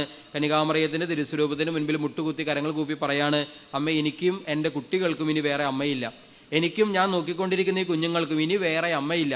ഇനി ഒരേ ഒരു അമ്മയുള്ളൂ, നീ മാത്രമാണ്. അതുകൊണ്ട് എൻ്റെ ഈ കുഞ്ഞുങ്ങളെ പരിശീലിപ്പിക്കണം, എന്നെയും എൻ്റെ ഈ മക്കളെയും, ഞാൻ നോക്കിക്കൊണ്ടിരിക്കുന്ന ഈ കുട്ടികളെയും അമ്മ പരിശീലിപ്പിക്കണം, അമ്മ സഹായിക്കണം, അമ്മ സംരക്ഷിക്കണം. പ്രിയപ്പെട്ടവരെ, അങ്ങനെ അമ്മയുടെ കരം പിടിച്ച് മഹാവിശുദ്ധിയിലേക്ക് എത്തിച്ചേർന്ന ഒരു വലിയ വിശുദ്ധാത്മാവാണ് വിശുദ്ധ ഡോൺ ബോസ്കോ പുണ്യവാളൻ. ഉറക്കെ പറഞ്ഞേ ഹല്ലേലൂയാ, ഹല്ലേലൂയാ, ഹല്ലേലൂയാ. നമ്മൾ ഭാരതസഭയിലെ വിശുദ്ധരിൽ നിന്നാണ് ആരംഭിച്ചത്. ഭാരതസഭയിലെ വിശുദ്ധ ചാവറ പിതാവ്, വിശുദ്ധ അൽഫോൻസാമ, വിശുദ്ധ ഉപ്രാസ്യാമ, വിശുദ്ധ മറിയന്ത്രേസ്യാമ, ഇവരുടെയൊക്കെ ജീവിതത്തിൽ പരിശുദ്ധ കന്യകാമറിയം ചെലുത്തിയ സ്വാധീനവും അവരെ വിശുദ്ധിയിലേക്ക് വഴി നടത്താൻ സഹായിച്ച വിധങ്ങളും ഒക്കെ നമ്മളൊന്ന് മനസ്സിലാക്കാനായിട്ട് ശ്രമിക്കുകയായിരുന്നു. അതോടൊപ്പം തന്നെ ബാല്യത്തിൽ അമ്മ നഷ്ടപ്പെട്ട വ്യക്തികൾ അവർ പരിശുദ്ധ കന്യകാമറിയത്തെ അമ്മയായി സ്വീകരിച്ച് അങ്ങനെ ആത്മീയ മാതാവായ കന്യകാമറിയത്തെ സ്വീകരിച്ച് മുന്നോട്ട് പോയി മഹാവിശുദ്ധരായി തീർന്ന വിശുദ്ധാത്മാക്കളെ കുറിച്ച് നമ്മൾ പറഞ്ഞു. ഇനി അടുത്തതായിട്ട് നമുക്ക് വിശുദ്ധരായ ഈ ഭാരതത്തിൽ നിന്ന് വെളിയിലുള്ള വേറെ ചില വിശുദ്ധരെ കുറിച്ച് അല്ലെങ്കിൽ വിശുദ്ധരായ ചില മാർപ്പാപ്പമാരെ കുറിച്ചൊക്കെ ഒന്ന് പറയാനായിട്ട് ശ്രമിക്കാം. ഒരു കൊച്ചു പയ്യൻ, അവൻ ഒരു ദിവസം എല്ലാ ദിവസവും പള്ളിയിൽ കുർബാനയ്ക്ക് പോകാറുണ്ട്. തൻ്റെ അമ്മയുടെ കൂടെയാണ് പോകാറുള്ളത്. അങ്ങനെ കുർബാനയ്ക്ക് പോയി തിരിച്ചു വരുന്ന സമയത്ത് കന്യകാമറിയത്തിൻ്റെ തിരുസ്വരൂപമുള്ളൊരു കപ്പേളയുടെ അടുത്ത് ഏകദേശം എത്താറായി. ആ സമയത്താണ് ഈ കുട്ടി അവിടെ ഇങ്ങനെ നിൽക്കുകയാണ്. അപ്പോൾ നിന്നപ്പോൾ അമ്മ എന്താണെന്ന് മനസ്സിലാക്കാതെ അവനെ കൈപിടിച്ച് വലിച്ചിട്ടും വരുന്നില്ല. അപ്പം എന്തേ കാര്യം എന്ന് ചോദിച്ചു. അന്നേരം ഈ കുട്ടി പറഞ്ഞു, അമ്മ എനിക്കൊരു ആഗ്രഹമുണ്ട്. അപ്പോൾ എന്താ മോൻ്റെ ആഗ്രഹം എന്ന് ചോദിച്ചപ്പോൾ ഈ കുട്ടി പറയാണ്, എനിക്കൊരു അച്ഛനാകണം, പുരോഹിതനാകണം, വൈദികനാകണം. ഇത് കേട്ടപ്പോൾ അമ്മ ചിരിക്കാൻ തുടങ്ങി. എന്തിനാ അമ്മ ചിരിക്കണേന്ന് കൊച്ചു ചോദിച്ചു. അപ്പോൾ ഈ അമ്മ പറഞ്ഞു, എൻ്റെ മോനെ നീ 2ാം ക്ലാസ്സിൽ തോറ്റു, 4ാം ക്ലാസ്സിൽ തോറ്റു, 6ാം ക്ലാസ്സിൽ തോറ്റു, ഇനി ഏതെല്ലാം ക്ലാസ്സുകൾ തോക്കാൻ കിടക്കണോ, ആ നീയാണോ ഇനി അച്ഛനാകാൻ പോകുന്നത്? കാരണം ഈ കുട്ടിക്ക് പഠിക്കാൻ അത്ര കഴിവുള്ള സാമർഥ്യമുള്ള ഒരാളായിരുന്നില്ല. പലപ്പോഴും പല വിഷയങ്ങളിൽ തോറ്റുപോവുകയും വിജയിക്കാൻ ഏറെ പ്രയാസപ്പെടുകയും ചെയ്തിട്ടുള്ള ആളാണ്. അപ്പം അതുകൊണ്ട് തന്നെ വൈദികനാകാനായിട്ട് അന്ന് ഒരുപാട് പലതരം ഭാഷകളൊക്കെ പഠിക്കേണ്ടതുണ്ട്. അപ്പം അതുകൊണ്ട് തന്നെ ഒരിക്കലും തൻ്റെ മകന് പഠിച്ച് വിജയിച്ച് ഒരു പുരോഹിതനാവുക സാധ്യമല്ല എന്ന് കരുതി അമ്മ പറഞ്ഞു, ഇതൊരിക്കലും സാധിക്കുന്ന കാര്യമല്ല. പക്ഷെ കൊച്ചാണെങ്കിൽ വാശി പിടിച്ച് കരയാൻ തുടങ്ങി, എനിക്ക് അച്ഛനാകണം, എനിക്ക് അച്ഛനാകണം. അപ്പം അമ്മ പറഞ്ഞു, മോനെ നീ ഇങ്ങനെ കരഞ്ഞിട്ട് കാര്യമില്ല, നീ ഇങ്ങനെ കരഞ്ഞിട്ട് എന്താ കാര്യം, നീ നന്നായി പഠിക്കണം, നീ പരീക്ഷ പാസ്സാവണം, എന്നാലും എന്തെങ്കിലും നടക്കുള്ളൂ. അപ്പോൾ ഇപ്പോഴത്തെ അവസ്ഥയിൽ നിനക്ക് സാധിക്കുമെന്ന് എനിക്ക് തോന്നുന്നില്ല. അപ്പോൾ അവനാണെങ്കിൽ പിന്നെയും വാശി പിടിച്ച് കരയാൻ തുടങ്ങി. ഒരു കൊച്ചുകുട്ടിയുടെ പിടിവാശി പോലെ ആദ്യം തോന്നിയെങ്കിലും പിന്നീട് അമ്മയ്ക്ക് മനസ്സിലായി സംഗതി വളരെ സീരിയസ് ആണെന്ന്.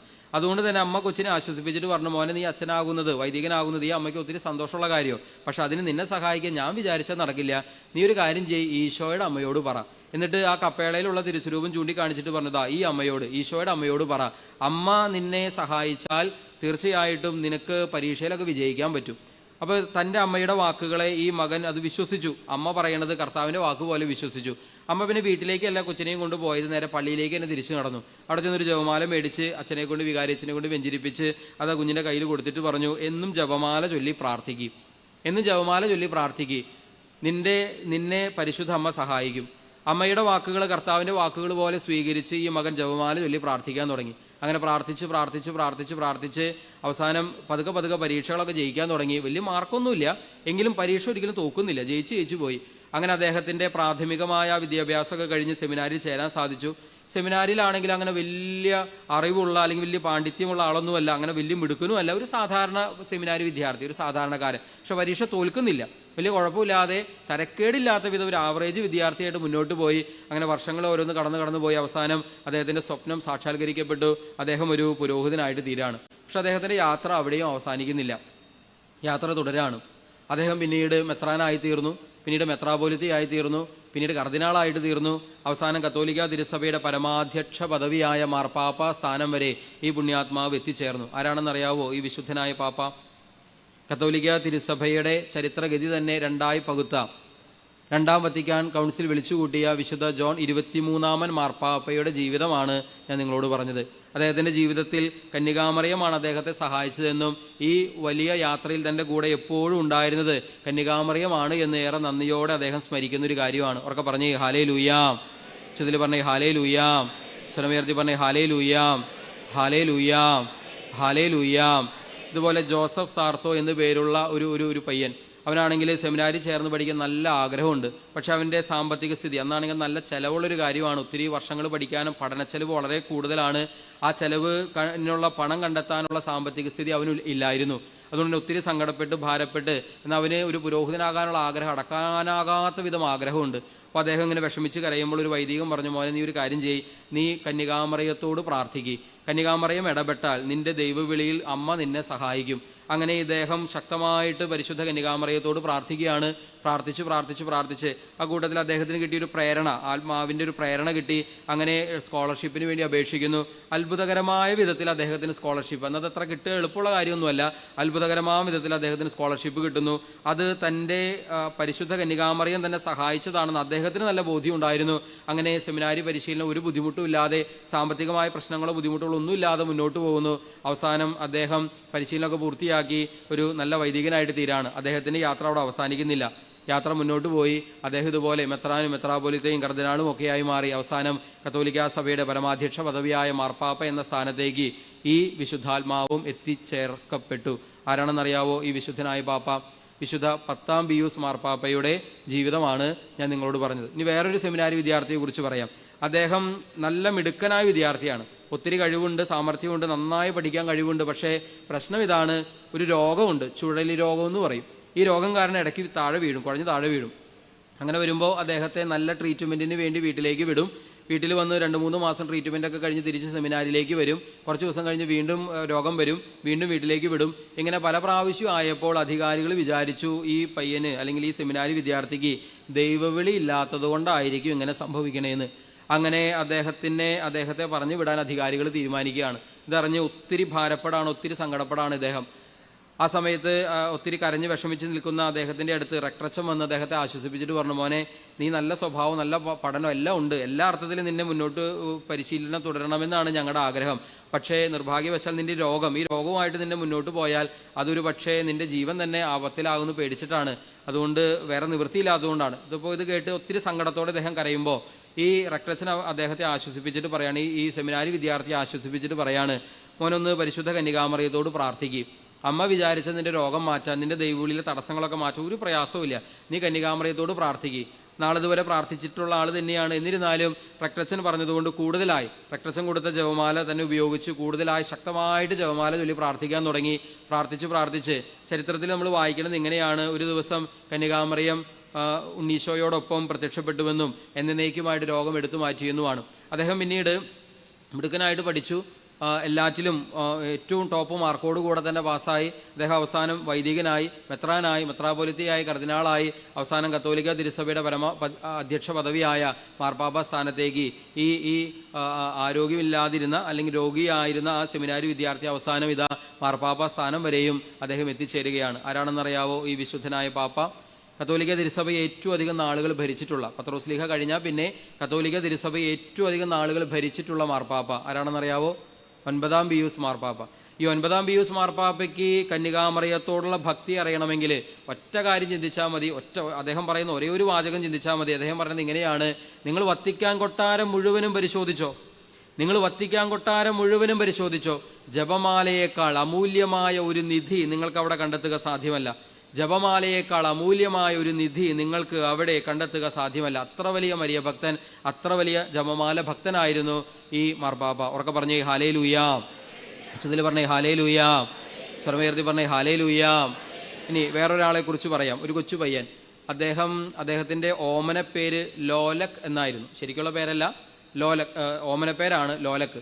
ഈ ലോലക് എന്ന് പേരുള്ള പയ്യൻ, അദ്ദേഹത്തിൻ്റെ അപ്പനും അമ്മയും ഒരുപാട് ഭക്തിയും പ്രത്യേകിച്ച് കന്യകാമറിയത്തോടുള്ള ഒരു സമർപ്പണവും ഭക്തിയൊക്കെ പരിശീലിപ്പിച്ച് മകനെ വളർത്തിയിട്ടുള്ള അപ്പനമ്മമാരാണ്. എന്നാൽ അദ്ദേഹത്തിന് 9 വയസ്സുള്ളപ്പോൾ അദ്ദേഹത്തിൻ്റെ അമ്മ മരിച്ചു പോവാണ്.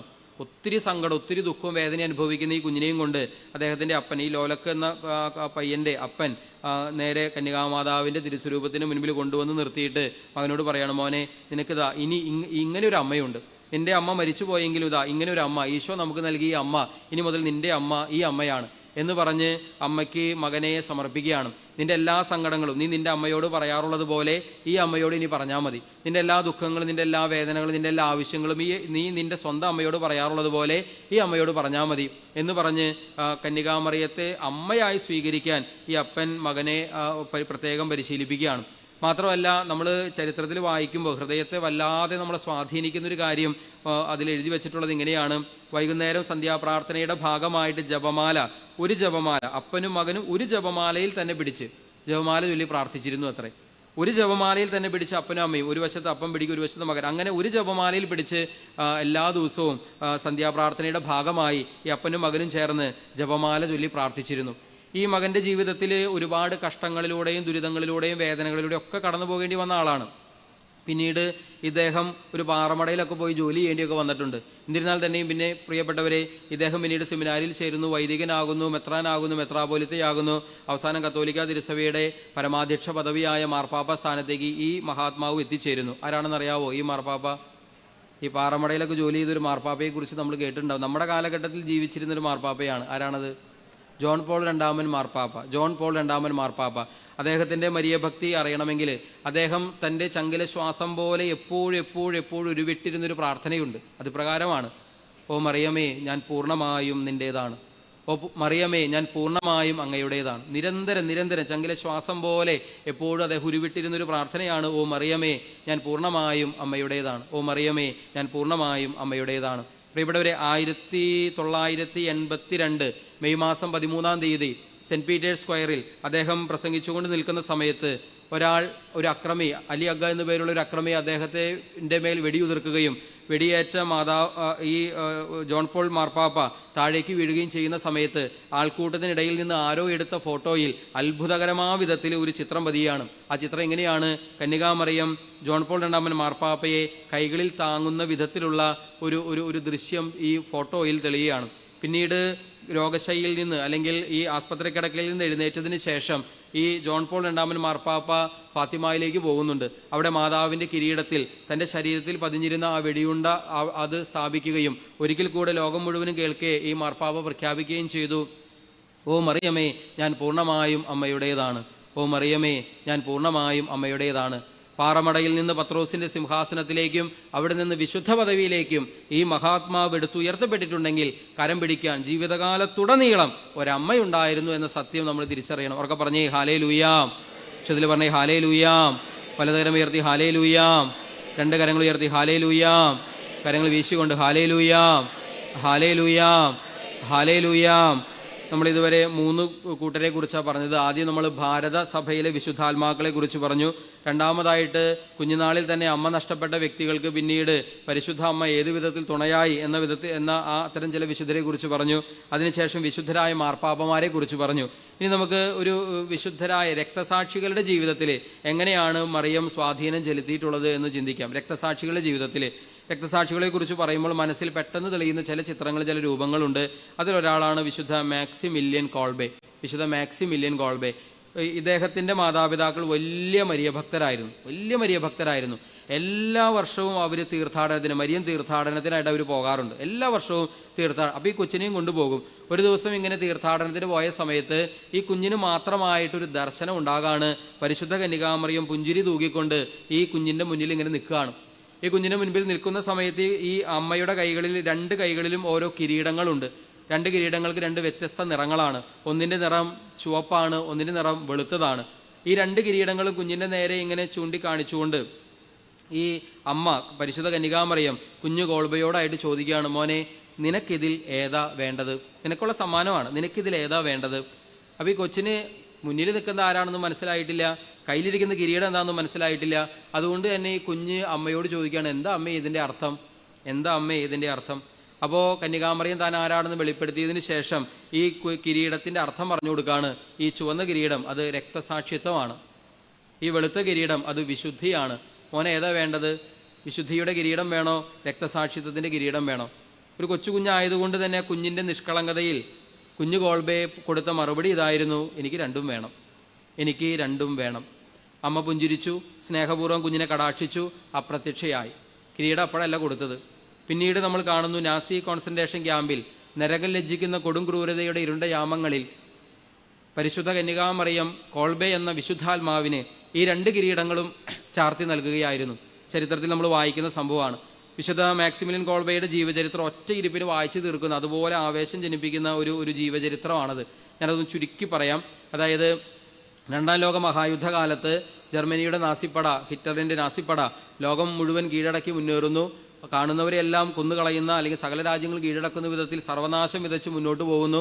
അങ്ങനെ കീഴടക്കപ്പെട്ടവരിൽ നിന്ന് തടവുകാരായി പിടിക്കപ്പെടുന്നവരെ മുഴുവൻ ഇടാൻ വേണ്ടി ഉപയോഗിച്ചിരുന്ന നാസി കോൺസെൻട്രേഷൻ ക്യാമ്പുകൾ, ജയിലുകൾ, അത് വളരെയധികം കുപ്രസിദ്ധി ആർജിച്ചാണ്. കൊടും ക്രൂരതകളിലൂടെയാണ് അവിടെ അടയ്ക്കപ്പെടുന്ന കുറ്റവാളികളല്ല, തടവുപുള്ളികൾ, ഇങ്ങനെ ഓരോ രാജ്യത്തു നിന്നും പിടിച്ചുകൊണ്ടുവരുന്ന തടവുപുള്ളികൾ, അവരെ താമസിപ്പിക്കുന്ന അങ്ങേയറ്റം ക്രൂരത അരങ്ങേറിയിരുന്ന ജയിലറകളായിരുന്നു ഈ കോൺസെൻട്രേഷൻ ക്യാമ്പുകൾ. അങ്ങനെ ഇദ്ദേഹം ഈ മാക്സിമിലിയൻ ഗോൾബെ, അദ്ദേഹം ഒരു പുരോഹിതനാണ്. അദ്ദേഹം പുരോഹിതനായിരിക്കെ അദ്ദേഹം അദ്ദേഹത്തിൻ്റെ രാജ്യത്ത് വെച്ച് ഇങ്ങനെ നാസിപ്പടയാൽ ആക്രമിക്കപ്പെട്ട് തോൽപ്പിക്കപ്പെട്ട് ഇദ്ദേഹത്തെയും മറ്റുള്ളവരുടെ കൂടെ കൊണ്ടുപോയി ജയിലിലടയ്ക്കുകയാണ്, അഥവാ ഈ കോൺസെൻട്രേഷൻ ക്യാമ്പിൽ അടയ്ക്കുകയാണ്. അവിടെ നിന്നൊരു തടവുകാരൻ ജയിലിൽ ചാടി, എങ്ങനെയോ ജയിലിൽ ചാടി. എളുപ്പമുള്ള കാര്യമല്ല, പക്ഷേ എങ്ങനെയോ അവിടെ നിന്നൊരാൾ അവരുടെ കണ്ണുപിടിച്ച് തടവ് ചാടി.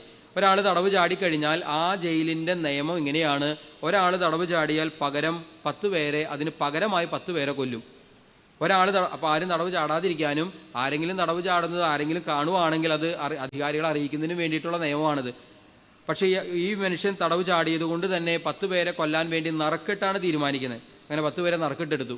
അതിലൊരാൾ ഒരു ചെറുപ്പക്കാരൻ, അദ്ദേഹത്തിന് വിവാഹം കഴിഞ്ഞ് 1-2 വർഷങ്ങളെ ആയിട്ടുള്ളൂ. തൻ്റെ കുഞ്ഞിനെ പോലും, ജനിച്ച കുഞ്ഞിനെ കാണാൻ അദ്ദേഹത്തിന് സാധിച്ചിട്ടില്ല. അതിന് മുമ്പ് ജയിലിലായി. പക്ഷെ കുഞ്ഞ് ജനിച്ചവരൊക്കെ എങ്ങനെയാണ് അറിഞ്ഞിരുന്നു? തൻ്റെ ഭാര്യയെയും കുഞ്ഞിനെയും കുടുംബാംഗങ്ങളെയൊക്കെ ഓർത്ത് വാവിട്ടിയ മനുഷ്യൻ കരയാണ്. കൊല്ലരുതേന്ന് താണുകയാണ് ഇദ്ദേഹം അപേക്ഷിക്കുകയാണ്. പക്ഷേ ക്രൂരരായ അധികാരികൾക്ക് അല്ലെങ്കിൽ പട്ടാള ഉദ്യോഗസ്ഥർക്ക് മനസ്സലിവൊന്നും ഉണ്ടായില്ല. അദ്ദേഹത്തെ കൊല്ലാനായിട്ട് കൊണ്ടുപോകാണ്.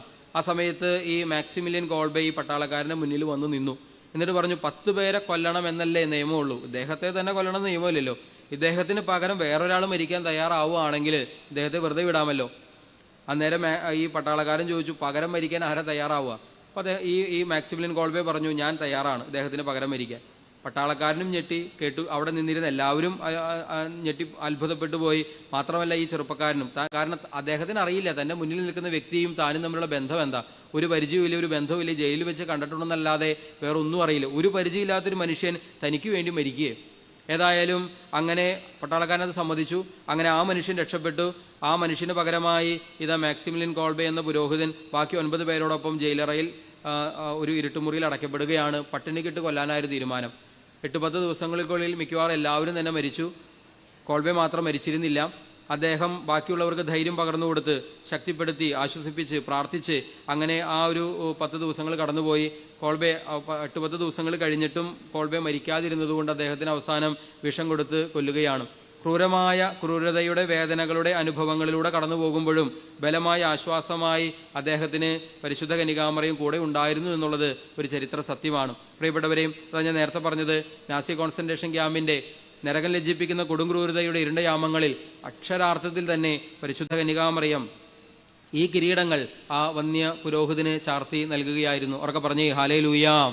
ചതിൽ പറഞ്ഞേ ഹാലേലൂയാം. സ്വരമേർത്തി പറഞ്ഞേ ഹാലേലൂയാം, ഹാലേലൂയാം. ആദ്യ നൂറ്റാണ്ടുകളിൽ രക്തസാക്ഷിയായി തീർന്നിട്ടുള്ള ഒരു വിശുദ്ധാത്മാവാണ് വെറീനി എന്നു പേരുള്ള ഒരു പുണ്യവതി. ഡയക്ലീഷ്യൻ ചക്രവർത്തിയുടെ കാലത്താണ് ക്രൂരമായ വിധത്തിൽ ഈ പുണ്യാത്മാവ് രക്തസാക്ഷി മകുടം ചൂടുന്നത്. ആ വെറീനിയുടെ ജീവചരിത്രത്തിൽ നമ്മൾ വായിക്കുന്നൊരു കാര്യമാണ്, ആ അന്ത്യനിമിഷങ്ങളിൽ പരിശുദ്ധ അമ്മ ആശ്വാസമായി സമാധാനമായി തൻ്റെ അരികിൽ നിൽക്കുന്നത് വെറീനിക്ക് അനുഭവപ്പെട്ടുവെന്നും വെറീനി ആ കാര്യം വെളിപ്പെടുത്തുന്നുണ്ട്. അത് കൂടെ നിന്നവർക്ക് മനസ്സിലാകുന്നുമുണ്ട്. ഇതുപോലെ തന്നെ രക്തസാക്ഷിയായി അപ്പസ്തോലന്മാരിലെ രക്തസാക്ഷികളായിട്ടാണ് എല്ലാവരും തന്നെ, വിശുദ്ധ യോഹന്നാൻ സ്ലീഹ ഒഴിച്ച് ബാക്കി എല്ലാവരും തന്നെ രക്തസാക്ഷികളായിട്ട് മരിച്ചവരാണ്. അതിൽ കുരിശിൽ തറയ്ക്കപ്പെട്ട് മരിച്ച 2 പേരാണ് പത്രോസ് സ്ലീഹായും അന്ത്രോസ് സ്ലീഹായും. പത്രോസും സഹോദരനായ അന്ത്രോസും അവർ 2 പേരും കുരിശിൽ തറയ്ക്കപ്പെട്ട് മരിച്ചവരാണ്. പത്രോസ് സ്ലീഹ തലകീഴായിട്ടാണ് കുരിശിൽ തറയ്ക്കപ്പെട്ടതെങ്കിൽ അന്ത്രയോസ് സ്ലീഹായെ കുരിശിൽ തറച്ചത് എക്സ് ആകൃതിയിലുള്ള, ഇൻഡു ആകൃതിയിലുള്ള കുരിശിലാണ് തറച്ചത്. അപ്പോൾ ഈ കുരിശിൽ തറച്ചു കഴിഞ്ഞാൽ പെട്ടെന്ന് മരിക്കില്ല. മിനിമം 2 ദിവസം, മാക്സിമം 7 ദിവസം വരെ കുരിശിൽ സാധാരണഗതിയിൽ അങ്ങനെ കിടക്കും. വളരെ സാവധാനത്തിൽ ഇഞ്ചിഞ്ചായുള്ള മരണമാണ്. ഈശോയുടെ കാര്യത്തിൽ നേരത്തെ തന്നെ ഒരുപാട് മർദ്ദനങ്ങളേറ്റ് രക്തമൊക്കെ വാർന്ന് നേരത്തെ പോയതുകൊണ്ടാണ് ഈശോ ഏതാനും മണിക്കൂറുകൾക്കുള്ളിൽ മരിക്കുന്നത്. സാധാരണഗതിയിൽ ഒരാളെ കുരിശിൽ തറച്ചു കഴിഞ്ഞാൽ മിനിമം 2 ദിവസം, മാക്സിമം 7 ദിവസം വരെ കുരിശിൽ കിടക്കും. അപ്പോൾ ഇഞ്ചിഞ്ചായുള്ള മരണമാണ്. അപ്പോൾ ഈ അന്ത്രയോസിന് കുരിശിൽ തറച്ചതിന് ശേഷം ഏതാണ്ട് 2-3 ദിവസങ്ങൾക്ക് ശേഷമാണ് അന്ത്രയോസ് മരിക്കുന്നത്. ആ ദിവസങ്ങളിലൊക്കെ അമ്മ കൂടെ നിന്ന് ആശ്വസിപ്പിച്ച, അതായത് പരിശുദ്ധ കന്യകാമറിയം കൂടെ നിന്ന് ആശ്വസിപ്പിച്ച അനുഭവം അന്ത്രയോസ് ലീഹായ്ക്ക് ഉണ്ടാവുകയാണ്. കൂടെ നിന്ന്, ഒപ്പം നിന്ന് ശുശ്രൂഷ ചെയ്ത, ആശ്വസിപ്പിച്ച അങ്ങനെ ഒരു അനുഭവം പാരമ്പര്യത്തിൽ, അന്ത്രയോസ് ലീഹായുടെ മരണവുമായി ബന്ധപ്പെട്ട പാരമ്പര്യത്തിൽ നമ്മൾ വായിക്കുന്ന ഒരു യാഥാർത്ഥ്യമാണ്. ഉറക്കെ പറഞ്ഞേ ഹാലേലൂയാം. ചതിൽ പറഞ്ഞേ ഹാലേലൂയാം. സ്വരമുയർത്തി പറഞ്ഞേ ഹാലേലൂയാം. രണ്ട് കരങ്ങൾ ഉയർത്തി പറഞ്ഞ ഹല്ലേലൂയ. നമ്മൾ ഇതുവരെ പറഞ്ഞു ഭാരതസഭയിലെ വിശുദ്ധരുടെ ജീവിതത്തിൽ പരിശുദ്ധമ്മ ചെലുത്തിയ സ്വാധീനം. കുഞ്ഞുനാളിലെ അമ്മ നഷ്ടപ്പെട്ട വ്യക്തികൾ പിന്നീട് പരിശുദ്ധ അമ്മയെ അമ്മയായി സ്വീകരിച്ച് മഹാവിശുദ്ധിയിലേക്ക് എത്തിച്ചേർന്ന പുണ്യാത്മാക്കളുടെ ജീവിതം. വിശുദ്ധരായ മാർപ്പാപ്പമാരുടെ ജീവിതത്തിൽ പരിശുദ്ധ കന്യകാമറിയം ചെലുത്തിയ സ്വാധീനം. അതുപോലെ തന്നെ രക്തസാക്ഷികളായ വിശുദ്ധരുടെ ജീവിതത്തിൽ അവരുടെ രക്തസാക്ഷിത്വത്തിന് പരിശുദ്ധ അമ്മ സഹായിച്ച ആശ്വസിപ്പിച്ച വിധങ്ങൾ. ഇങ്ങനെ 4 കാര്യങ്ങൾ ഇതുവരെ പറഞ്ഞു. ഇനി 5-മതായി അപ്പസ്തോലന്മാരുടെ ജീവിതത്തിൽ പരിശുദ്ധ അമ്മ സഹായിച്ചിട്ടുണ്ടോ? അപ്പസ്തോലന്മാരുടെ രൂപീകരണത്തിൽ, അപ്പസ്തോലന്മാരുടെ പരിശീലനത്തിൽ പരിശുദ്ധമ്മ ഏതെങ്കിലും വിധത്തിൽ സഹായിച്ചിട്ടുണ്ടോ? ഉറപ്പായിട്ട് നമുക്കറിയാം, തിരുസഭയുടെ ഉദ്ഘാടന ദിവസം എന്ന് പറയുന്നത് പെന്തക്കുസ്താ തിരുനാൾ ദിനമാണ്. ഈ പെന്തക്കുസ്തായ്ക്ക് 10 ദിവസം മുമ്പാണ് എന്ത് സംഭവിച്ചത്? ഈശോയുടെ പെന്തക്കുസ്തായ്ക്ക് 10 ദിവസം മുമ്പ് സംഭവിച്ച പ്രധാനപ്പെട്ട കാര്യം എന്താ? ഈശോയുടെ സ്വർഗാരോഹണം. സ്വർഗാരോഹണത്തിന്റെ സമയത്ത് എല്ലാവരും ഉണ്ടായിരുന്നു. എല്ലാ ശിഷ്യന്മാരോടുമായിട്ട് ഈശോ പറഞ്ഞു, നിങ്ങൾ ജെറൂസലം വിട്ട് പുറത്തു പോകരുത്. എൻ്റെ പിതാവിൽ നിന്ന് നിങ്ങൾ കേട്ട വാഗ്ദാനം സ്വീകരിക്കുന്നത് വരെ നഗരത്തിൽ തന്നെ കഴിയുവിൻ, നഗരത്തിൽ തന്നെ വസിക്കുവിൻ. ഇത് പറഞ്ഞിട്ടാണ് കർത്താവ് പോകുന്നത്. പക്ഷെ കർത്താവ് അങ്ങനെ ഒരു കൽപ്പന കൊടുത്താലും നിർദ്ദേശം കൊടുത്താലും അവർ ഒരുമിച്ചിരിക്കാനുള്ള സാധ്യത കുറവായിരുന്നു. ഇത് ഞാൻ പറയാൻ കാരണം, നമ്മളൊന്ന് ബൈബിൾ സൂക്ഷ്മതയോടെ വായിച്ചാൽ നമുക്ക് മനസ്സിലാക്കാൻ പറ്റുന്ന ചില കാര്യങ്ങളുണ്ട്. അതായത് യേശുവിൻ്റെ കുരിശുമരണത്തോടുകൂടെ ചിതറിക്കപ്പെട്ടവരാണ് ആര്? ശിഷ്യന്മാർ. അവർ പല വഴിക്ക് പോയി. ഈശോയുടെ കുരിശുമരണത്തോട് അവർക്ക് ആകെ അങ്കലാപ്പായി, അവർക്ക് ആകെ നിസ്സഹായതയായി, അവർക്ക് ആകെ നിരാശയായി, എല്ലാം തകർന്ന്. ഒരിക്കൽ ഈശോ വിളിച്ചപ്പോൾ എല്ലാം ഉപേക്ഷിച്ച് വന്നതാണ്. ഈശോയിൽ ഒരു വലിയ പ്രതീക്ഷയും പ്രത്യാശയും, ഈ യഹൂദരെ അല്ലെങ്കിൽ ഇസ്രായേൽ ജനത്തെ മോചിപ്പിച്ച് രാജാവാകാൻ നാളിതുവരെ തങ്ങൾ കാത്തിരുന്ന രക്ഷകൻ ഇവനാണ്. ഇങ്ങനെയെല്ലാം വിശ്വസിച്ചിരുന്ന് ഒരു ദിവസം ഈശോ കുരിശിൽ തറയ്ക്കപ്പെടുന്നു. എല്ലാം അവസാനിച്ച് കൺമുൻപിൽ ഇരുട്ട് മാത്രമായിട്ട് ഭയന്നും വിറച്ചും നിരാശപ്പെട്ടും സങ്കടപ്പെട്ടും ഭാരപ്പെട്ടും ഇരിക്കുന്ന പാവം അപ്പസ്തോലര്. ഇവർ പല വഴിക്ക് ചിതറിക്കപ്പെട്ടവരാണ്. കുരിശുമരണത്തിന് ശേഷം മാത്രമല്ല, ഉത്ഥാനത്തിന് ശേഷം പോലും. ഈശോ ഉത്ഥാനം ചെയ്തതിന് ശേഷം ശിഷ്യരുടെ മുൻപിൽ പ്രത്യക്ഷപ്പെടുന്ന സമയത്ത് അന്നേരം കൂടെ ആരുണ്ടായിരുന്നില്ല? തോമാസ്ലീഹ ഉണ്ടായിരുന്നില്ല. അതിനുശേഷം പല പ്രാവശ്യം ഈശോ പ്രത്യക്ഷപ്പെടുന്നുണ്ട്. പ്രത്യക്ഷപ്പെടുന്ന സമയത്ത് ശിഷ്യരൊക്കെ ഒരുമിച്ചായിരുന്നില്ല. ഉദാഹരണത്തിന് തിബേരിയാസിന്റെ തീരത്തേക്ക് ഈശോ വരുന്നത്, അത് പ്രത്യക്ഷം ഉത്ഥാനത്തിന് ശേഷമുള്ള 3-മത്തെ ശിഷ്യരുടെ മുൻപിലുള്ള പ്രത്യക്ഷമാണ്. തിബേരിയാസിന്റെ തീരത്തേക്ക് ഈശോ വരുമ്പോൾ അന്ന് അവിടെ എത്ര ശിഷ്യന്മാരുണ്ടായിരുന്നു? പകുതി പേരെ ഉണ്ടായിരുന്നുള്ളൂ. എല്ലാ അപ്പസ്തോലന്മാരും ഉണ്ടായിരുന്നില്ല. അപ്പോൾ ഉത്ഥാന അനുഭവത്തിന് സാക്ഷികളായിട്ട് പോലും, അതായത് ഉത്ഥാനം ചെയ്ത ക്രിസ്തുവിനെ കണ്ടിട്ട് പോലും ഇവർക്കൊരു ദിശയില്ലാതെ, ഒരു ദിശയില്ലാതെ അല്ലെങ്കിൽ ഒരു ലക്ഷ്യബോധമില്ലാതെ പല വഴിക്ക് ചിതറിക്കപ്പെടുന്ന ശിഷ്യരെയാണ് നമ്മൾ കാണുക. പല വഴിക്ക് ചിതറിക്കപ്പെടാണ്. അവർക്ക് ഒരു ലക്ഷ്യബോധം നഷ്ടപ്പെട്ട അവസ്ഥ. അതുകൊണ്ടാണ് കർത്താവ് ഒരിക്കൽ അവരെ മനുഷ്യരെ പിടിക്കാമെന്ന് പറഞ്ഞ് അവരോട് ആവശ്യപ്പെടുമ്പോൾ വള്ളവും വലയും വഞ്ചിയും കടലും തീരവും തിരയും ജോലിയും ഉപജീവനമാർഗം എല്ലാം ഉപേക്ഷിച്ച് ഈശോയുടെ പിന്നാലെ പോയ അതേ ആളുകൾ യേശുവിൻ്റെ കുരിശുമരണത്തിന് ശേഷം, എന്തിനേറെ ഉത്ഥാനം ചെയ്ത ക്രിസ്തുവിനെ കണ്ടതിന് ശേഷം പോലും വീണ്ടും ഒരിക്കലും ഉപേക്ഷിച്ച തിര തേടി, തീരം തേടി, കടൽ തേടി, അല്ലെങ്കിൽ വഞ്ചി തേടി, മത്സ്യം തേടി അവരിതാ വീണ്ടും കടലിലേക്ക് ഇറങ്ങുന്നതായി ബൈബിളിൽ നമ്മൾ വായിക്കുന്നുണ്ട്. അതായത് ആ ലക്ഷ്യബോധം നഷ്ടപ്പെട്ടു. ആ ഒരുമിച്ചായിരുന്ന് കർത്താവ് തങ്ങളെ ഏൽപ്പിച്ച ദൗത്യങ്ങൾ പൂർത്തീകരിക്കേണ്ട ദൗത്യങ്ങളെക്കുറിച്ചുള്ള ധാരണകളൊക്കെ അവർക്ക് നഷ്ടപ്പെട്ട ഒരവസ്ഥ. അങ്ങനെയുള്ള ആളുകൾക്കാണ് അവർ പിന്നീട് സ്വർഗാരോഹണത്തിന് സാക്ഷിയാകുന്നതും ഈശോയുടെ നിർദ്ദേശം അവർ സ്വീകരിക്കുന്നതും. പ്രിയപ്പെട്ടവരെ, സ്വർഗാരോഹണ അനുഭവത്തെക്കാളും വലുതും പ്രധാനപ്പെട്ടതുമാണ് ഉത്ഥാന അനുഭവം. സ്വർഗാരോഹണ അനുഭവത്തിന് സാക്ഷിയാകുന്നതിനേക്കാളും വലുതും പ്രധാനപ്പെട്ടതുമാണ് ഉത്ഥാനം ചെയ്ത ക്രിസ്തുവിനെ കണ്ടവരവർ. ഉത്ഥാനം ചെയ്ത ക്രിസ്തുവിനെ കണ്ടിട്ടും ലക്ഷ്യബോധമില്ലാതെ അല്ലെങ്കിൽ എന്ത് ചെയ്യണമെന്നറിയാതെ പല വഴിക്ക് പോയ ശിഷ്യരാണെങ്കിൽ സ്വർഗാരോഹണത്തിന് സാക്ഷിയായാലും ഇതുതന്നെ പിന്നീടും സംഭവിക്കുമായിരുന്നു. പക്ഷേ സംഭവിച്ചില്ല. എന്തുകൊണ്ട്? എന്താ ഇതിൻ്റെ കാരണം? ഈശോ സ്വർഗാരോഹണം ചെയ്തു കഴിഞ്ഞപ്പോൾ ഉത്തരവാദിത്വം കന്യകാമറിയം ഏറ്റെടുത്തു. പിന്നീടുള്ള 10 ദിവസങ്ങൾ, അതായത് എന്താണ് പെന്തക്കുസ്ത, അല്ലെങ്കിൽ ഈശോ വാഗ്ദാനം ചെയ്ത ഈ വാഗ്ദാനം എന്താണെന്ന് ശിഷ്യർക്ക് അറിഞ്ഞുകൂടാ. അങ്ങനെ ഒരു അനുഭവം ശിഷ്യർക്ക് ആർക്കും അതുവരെ ഉണ്ടായിട്ടില്ല. എന്താണ് ഈ അനുഭവം? എന്താണ് ഈ പിതാവിൻ്റെ വാഗ്ദാനം? അതിനെപ്പറ്റി ഒരു വ്യക്തമായ ധാരണ പല അനുഭവങ്ങളും മുൻപിലുണ്ടെങ്കിൽ തന്നെയും ഒരു പ്രകടമായ വിധത്തിൽ അത് അനുഭവിച്ചറിഞ്ഞിട്ടുള്ള വ്യക്തികളായിരുന്നില്ല അപ്പസ്തോലന്മാരും. എന്നാൽ ഇത് അനുഭവിച്ചറിഞ്ഞൊരു വ്യക്തിയുണ്ട്. അത് പരിശുദ്ധ കന്യകാമറിയമാണ്. യേശുവിനെ ഉദരത്തിൽ സംവഹിക്കുന്നതുമായി ബന്ധപ്പെട്ട വചനഭാഗം വായിക്കുന്ന നമുക്കറിയാം.